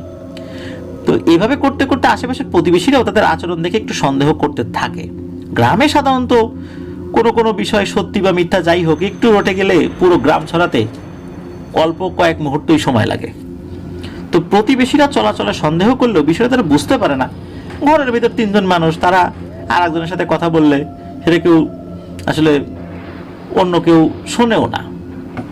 তো বিষয়টা নিয়ে সন্দেহ করাটাই স্বাভাবিক। তারা কার কার সাথে কথা বলে, একা একা কথা বলে বাহ্যিকভাবে দেখলে মনে হয়। তো যাই হোক, প্রতিবেশীরা সুখমিয়ার মা বাবাকে এসব বিষয় নিয়ে কিছু বলে তারা সবাইকে বোঝায় যে এগুলো তারা ভুল শুনেছে। তারা 3 জনই বাড়িতে থাকে, তারা বুঝতে ভুল করেছে, এসব বলে তাদেরকে একটা বুঝ দিয়ে দেয় আর কি। কিন্তু প্রতিবেশীদের মধ্যে একটা কানাঘুষা চলতেই থাকে। আসল বিষয় হলো সুখমিয়ার খালা এই বিষয়টা নিয়ে কিন্তু সে বসে নাই। সে তার বোনকে কিছু জানায় না, সে তার মতো করে সুখমিয়ার নুসাইবাকে যে কোনো মূল্যে আলাদা করতে চায়। 2 দিন পর সুখমিয়ার খালা সেই তান্ত্রিকের কাছে যায়। তখন তান্ত্রিক সুখমিয়ার খালাকে বলে, তোমার অপেক্ষাই তো ছিলাম, আমি এই কাজ করতে পারবো, কিন্তু এই কাজের জন্য কিছু জিনিস লাগবে। সুখমিয়ার 1 টুকরো কাপড়, সুখমিয়ার বাবা এবং মায়ের 1 টুকরো কাপড় লাগবে, 1 মুঠ লবণ লাগবে, শুকনো মরিচের গুঁড়ো লাগবে, সুখমিয়াদের উঠোনের মাটি লাগবে, আর সদ্য বাচ্চা জন্ম নেয়া একটা গাভীর গোবর লাগবে। যে গাভীর সদ্য একটা বাচ্চা জন্ম নিয়েছে সেটার গোবর লাগবে। তো এগুলো 2 দিনের মধ্যে জোগাড় করে দিলে সে কাজ শুরু করবে। এগুলো দিলে সে এমন কিছু করবে যে তারা একসাথে থাকতে পারবে না। তখন সুখমিয়ার খালা রাজি হয়ে যায়। ওই দিনই সুখমিয়ার খালা সুখমিয়াদের বাড়িতে চলে যায়। তার বোনকে সুখমিয়ার বিষয়ে আবারও বোঝাতে এসেছে যে, এবং সেই অজুহাতে সে ওই বাড়ি থেকে তান্ত্রিকের বলা জিনিসগুলো সংগ্রহ করে পরদিন সকালেই তার বাড়িতে চলে যায়। ওই দিন বাকি জিনিস জোগাড় করে পরদিন সকালে সেই তান্ত্রিকের বাড়ি গিয়ে হাজির হয়। তখন তান্ত্রিককে তার চাওয়া জিনিসগুলো দিয়ে বলে, আপনি কাজ শুরু করে দেন। তখন তান্ত্রিক বলে, ঠিক আছে আমি কাজ করব, তবে তুমি 1 মাস পর এসে খবর নিবা, এর ভিতরে আর কখনোই আসবা না আমার কাছে। সেও রাজি হয়। সুখমিয়ার খালা তো মনে মনে এবার অনেক খুশি, এবার তার ভাগ্নেকে পরীর হাত থেকে রক্ষা করতে পারবে, এবার সে তার বোন এবং দুলাভাইকে বাঁচাতে পারবে। কিন্তু সে বুঝতে পারেনি সে কত বড় পাপ করেছে এবং সে কত বড় ক্ষতিটা করলো। এভাবে দিন কাটতে থাকে। 1 মাস পর গিয়ে তান্ত্রিকের কাছে খবর নিয়ে আসে। তান্ত্রিককে সে বারবার বলে, কি করতেছেন আমাকে বলেন, তা না হলে আমি কিভাবে বুঝবো। তখন তান্ত্রিক তাকে বলে, কাজ শুরু হতে দেরি হবে, কিন্তু সুখ মিয়া আর নুসাইবা আলাদা হবেই। কিভাবে কি করছে সেটা এখন বলতে পারবে না, তাহলে সেটার প্রভাব নাকি কেটে যেতে পারে। এভাবে কেটে যায় আরো কয়েক মাস। ততদিনে সুখ মিয়া আর নুসাইবার একটা কন্যা সন্তানের জন্ম হয়। নুসাইবার পরিবারও খুশি, আবার সুখ মিয়ার পরিবারও খুশি। সুখ মিয়ার খালা কি মনে করে যেদিন সন্তান জন্ম হয় তার 2 দিন পর সুখ মিয়াদের বাড়িতে যায়, কারণ সে মূলত দেখতে চায় যে কাজ কতটুকু হলো, সুখ মিয়ার সাথে কি ওই নুসাইবা পরীর সম্পর্ক ছেদ হয়েছে। সে তো আসলে বুঝতে পারছে না কতদূর কি হচ্ছে। কিন্তু সে গিয়ে যখন দেখে যে তাদের সন্তান হয়েছে, সে রাগে গজগজ করতে করতে তার বোনকে কথা শোনায়, সে তার বাড়িতে চলে যায়। মানে কথাটা শুনিয়ে সে আর থাকে না, সে তার বাড়িতে চলে গেছে। তো মূলত বাচ্চা হওয়ার কথা শুনেই সুখ মিয়ার খালা নড়েচড়ে বসে। পরদিন সকালে সে সেই তান্ত্রিকের বাড়িতে যায় এবং তাকে বলে, আপনি তো কিছুই করতে পারলেন না, আপনি বলেছিলেন কাজ হয়ে যাবে, আর এখন থেকে ওদের করে সন্তান আসছে, তাহলে এখন আর ওদের আলাদা করা সম্ভব না। আপনি না পারলে আমাকে বলতেন, আমি অন্য চেষ্টা করতাম। আপনি আমাকে সময় লাগবে এগুলো বলে কিছুই করতে পারলেন না, এত কষ্ট করে সেই জিনিসগুলো নিয়ে আসলাম, অথচ আপনি কোনো কাজেরই না। এসব বলতে বলতে তান্ত্রিককে অনেক কথা শোনায়, আর তান্ত্রিককেও ভুল বুঝতে থাকে। তখন তান্ত্রিক হেসে দেয় আর বলে, কাজ তো 2-3 দিনের মধ্যেই শুরু হয়ে যাবে। এমনিতেই কাজের প্রভাব কিছুটা তাদের উপর পড়েছে, কিন্তু আসল প্রভাব এখন থেকেই পড়বে। তখন সুখ মিয়ার খালা বলে, কিভাবে হবে আমাকে খুলে বলেন, কারণ আমি এখন আর আপনাকে বিশ্বাস করতে পারছি না। তখন তান্ত্রিক যেটা বলে সেটা শুনে সুখ মিয়ার খালা অবাক হয়ে যায় এবং তখনই প্রথম তার বিবেকে বলে যে সে কত বড় ভুল করেছে, সে তার ভাগ্নের উপকার করতে গিয়ে কত বড় ক্ষতি করে ফেলেছে। তান্ত্রিক বলতে শুরু করে, আমি সুখ মিয়ার কাপড়ে ওদের উঠানের মাটি আর সদ্য জন্ম নেওয়া গাভীর গোবর দিয়ে একটা লাল কাপড়ে পেঁচিয়ে বিভিন্ন মন্ত্র পড়ে জোড়া কবরের ভিতরে পুঁতে এমন জাদু করে রেখেছি, এই জাদু আমি নিজেও আর কাটাতে পারবো না, কারণ এটা এখন আমার সাধ্যের বাইরে। গোবর যত পচবে আর পচা গোবর যতবার সুখ মিয়ার কাপড়ে লাগবে, ততবার তাদের ভিতর অশান্তির মাত্রা বাড়তে থাকবে। একটা শূকর বলি দিয়ে শুকনো মরিচের গুঁড়ো শূকরের রক্তের সাথে মিশিয়ে একটা শক্তিশালী পিশাচকে উৎসর্গ করেছে, যাতে পিশাচটি সবসময় সুখ মিয়া আর তার সন্তানের উপর প্রভাব বিস্তার করে তাদেরকে অসুস্থ করে রাখতে পারে। আমি যখন তোমার দেয়া জিনিস দিয়ে কাজ শুরু করি, তখন আমি খবর পেলাম নুসাইবার সন্তান সম্ভবা, আর আমি এটাই উপযুক্ত সময় হিসাবে বেছে নিলাম। সন্তান জন্ম দেওয়ার 7 দিনের মাথায় ওদের উপর করা জাদুর প্রভাব পুরোপুরি কাজ করবে। তখন নুসাইবা তার সন্তান এবং সুখ মিয়ার সংস্পর্শে আসা কঠিন হবে। সচরাচর নুসাইবা তার সন্তান এবং স্বামীর কাছে আসতে পারবে না। এভাবে চলতে থাকলে মনোমালিন্য হতে হতে যে কোনো কারণেই হোক তার একসময় আলাদা হয়েই যাবে। কিন্তু এখানে একটা সমস্যা রয়েছে, এই জাদুর প্রভাবে সুখ মিয়ার মৃত্যু ঝুঁকি রয়েছে, আর নুসাইবা জিন হলেও সারা জীবন তার উপর জাদুর প্রভাব থাকবে। নুসাইবার পরিবার যেহেতু জিন, তারা তাদের মতো করে চেষ্টা করবে নুসাইবা আর সুখ মিয়াকে রক্ষা করতে। আমি শুধু নুসাইবা, সুখ মিয়া তাদের সন্তানের উপরেই জাদু করেছি। এসব কথা শুনে সুখ মিয়ার খালা তো কান্নাকাটি শুরু করে। নিজের ভাগ্নের ভালো করতে গিয়ে ভাগ্নেকে মৃত্যুর মুখে ঠেলে দিতে সে কিন্তু পারে না, এটা ভেবে তার খুব কষ্ট লাগছিল। তাই সে তান্ত্রিককে এখন উল্টো বলে যায় এই জাদু কাটাতে।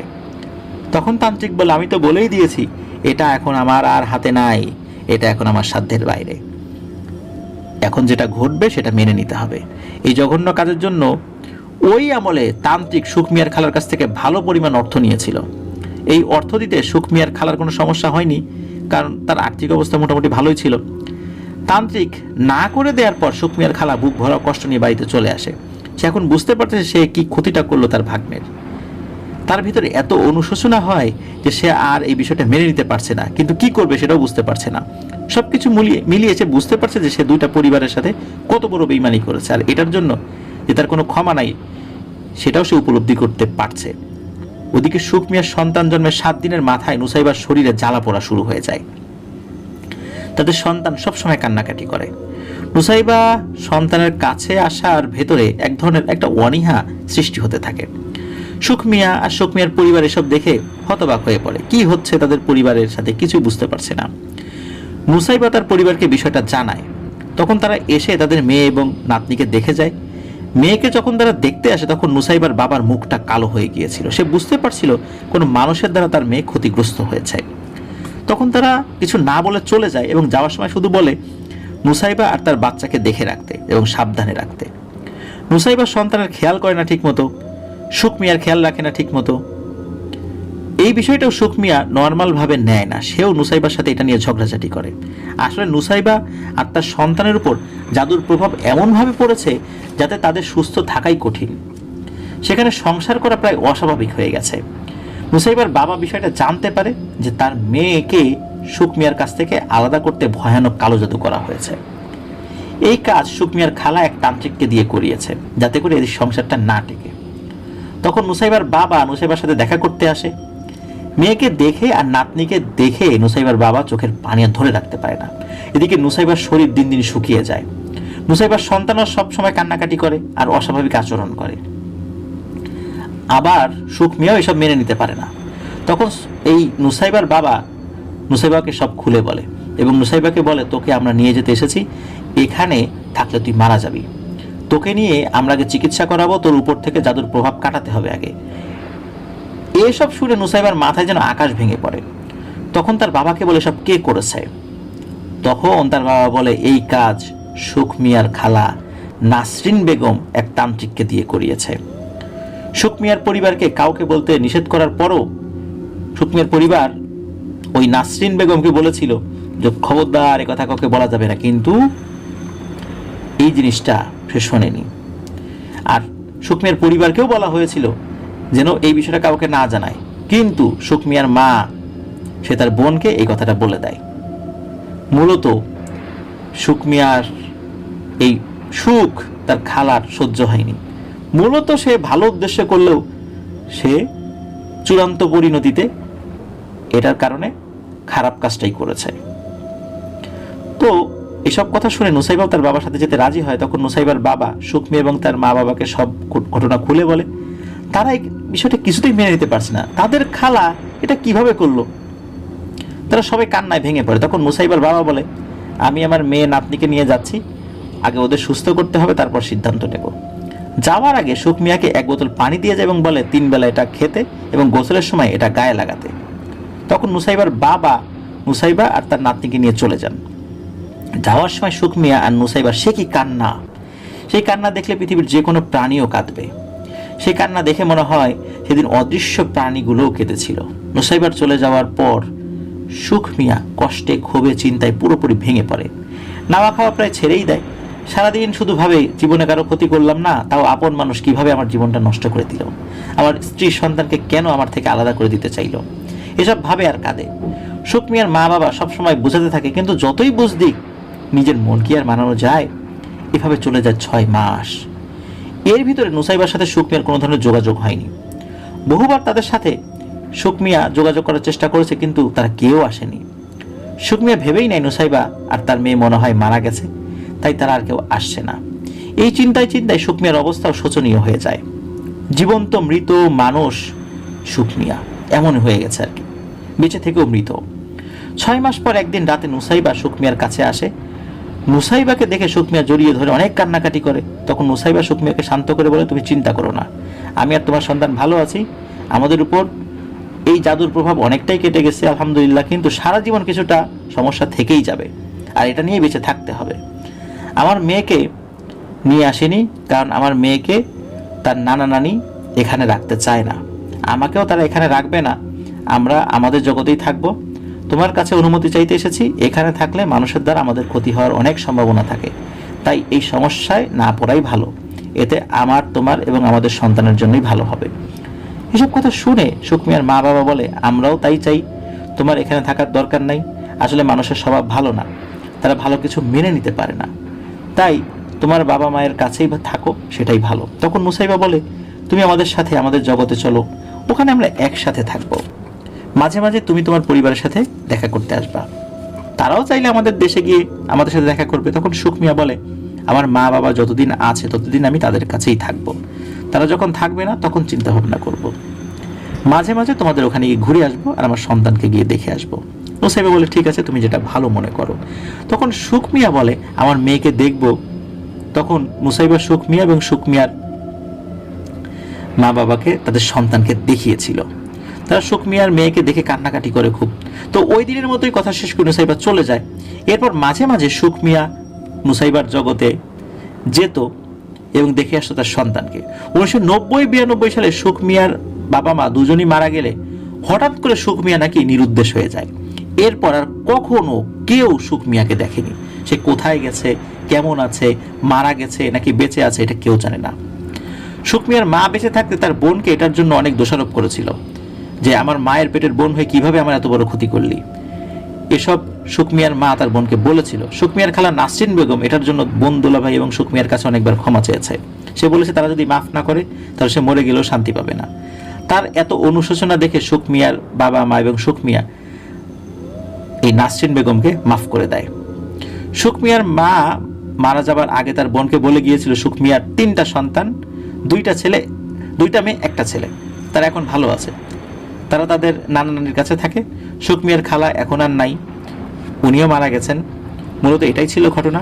সুখ মিয়ার খালা নাসরিন বেগম এই ঘটনাটা তার এক রিলেটিভকে বলেছিল, তিনি এই কাজটি কিভাবে করেছিলেন এবং সবকিছু তো উনি শুনেছিলেন সুখ মিয়ার মায়ের কাছ থেকে। এই জন্য এই ঘটনাটি পুঙ্খানুপুঙ্খভাবে জানা গিয়েছিল। সেই রিলেটিভের বাড়ি, এই যে আশিক যিনি ঘটনাটা বলেছেন তার দাদার কাছ থেকে সংগ্রহ করেছেন, তার দাদার মামার বাড়ির পাশেই।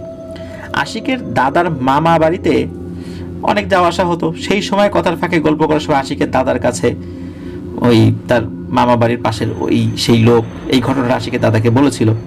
আশিকের দাদা 2017 সালে আশিককে এই ঘটনাটা বলেছিলেন। আশিকের দাদা এখন আর বেঁচে নাই, এটাই ছিল ঘটনা। সুখ মিয়া এখনো বেঁচে আছে কিনা বা তার সংসারে সবাই কেমন আছে, তারা কোথায় আছে, এটার কোনো খোঁজ খবরও কেউ জানে না। এভাবেই শেষ হয়ে যায় সুখ মিয়া আর নুসাইবা পরীর ভালোবাসার অধ্যায়। মানুষ আসলে মানুষের ভালো চায় না, এটাই বিভিন্ন সময় মানুষ তার কাজের মাধ্যমে প্রকাশ করেছে। এমন ইতিহাস বহু রয়েছে। তো আমরা যারা, বিশেষ করে বাঙালিরা, আমাদের একটা স্বভাব হলো যে কোনো মানুষকে টেনে পেছনে নিয়ে যাওয়া। কিন্তু প্রিয় লিসেনার্স, একটা মজার বিষয় কি জানেন? আমরা বাঙালিরা বা যে কোনো মানুষ একটা জায়গায় শুধু কোনো মানুষকে সামনের দিকে এগিয়ে যেতে দেয়, আমাদের সামনে তাকে যেতে দেয়, সেটা হলো নামাজের কাতারে। নামাজের কাতারে আমি যদি পেছনের কাতে দাঁড়িয়ে থাকি, তাহলে আমি চেষ্টা করবো যে পেছন থেকে, ভাই যাই, সামনে যান, সামনে যান, সামনে দিকে গিয়ে দাঁড়ান। আমি নিজে সামনে যাচ্ছি না, আর একজনকে সামনে ঠেলে দিচ্ছি। আমার মনে হয় প্রিয় লিসেনার্স, এই একটা জায়গায় আমরা শুধু মানুষকে আমাদের সামনে যেতে দেই। তাছাড়া কেউ আমাদের সামনে যাক এটা আমরা চাই না। কারো ভালো আমরা চাই না। ভালো দেখলে আমরা হিংসায় জ্বলে পুড়ে ছারখার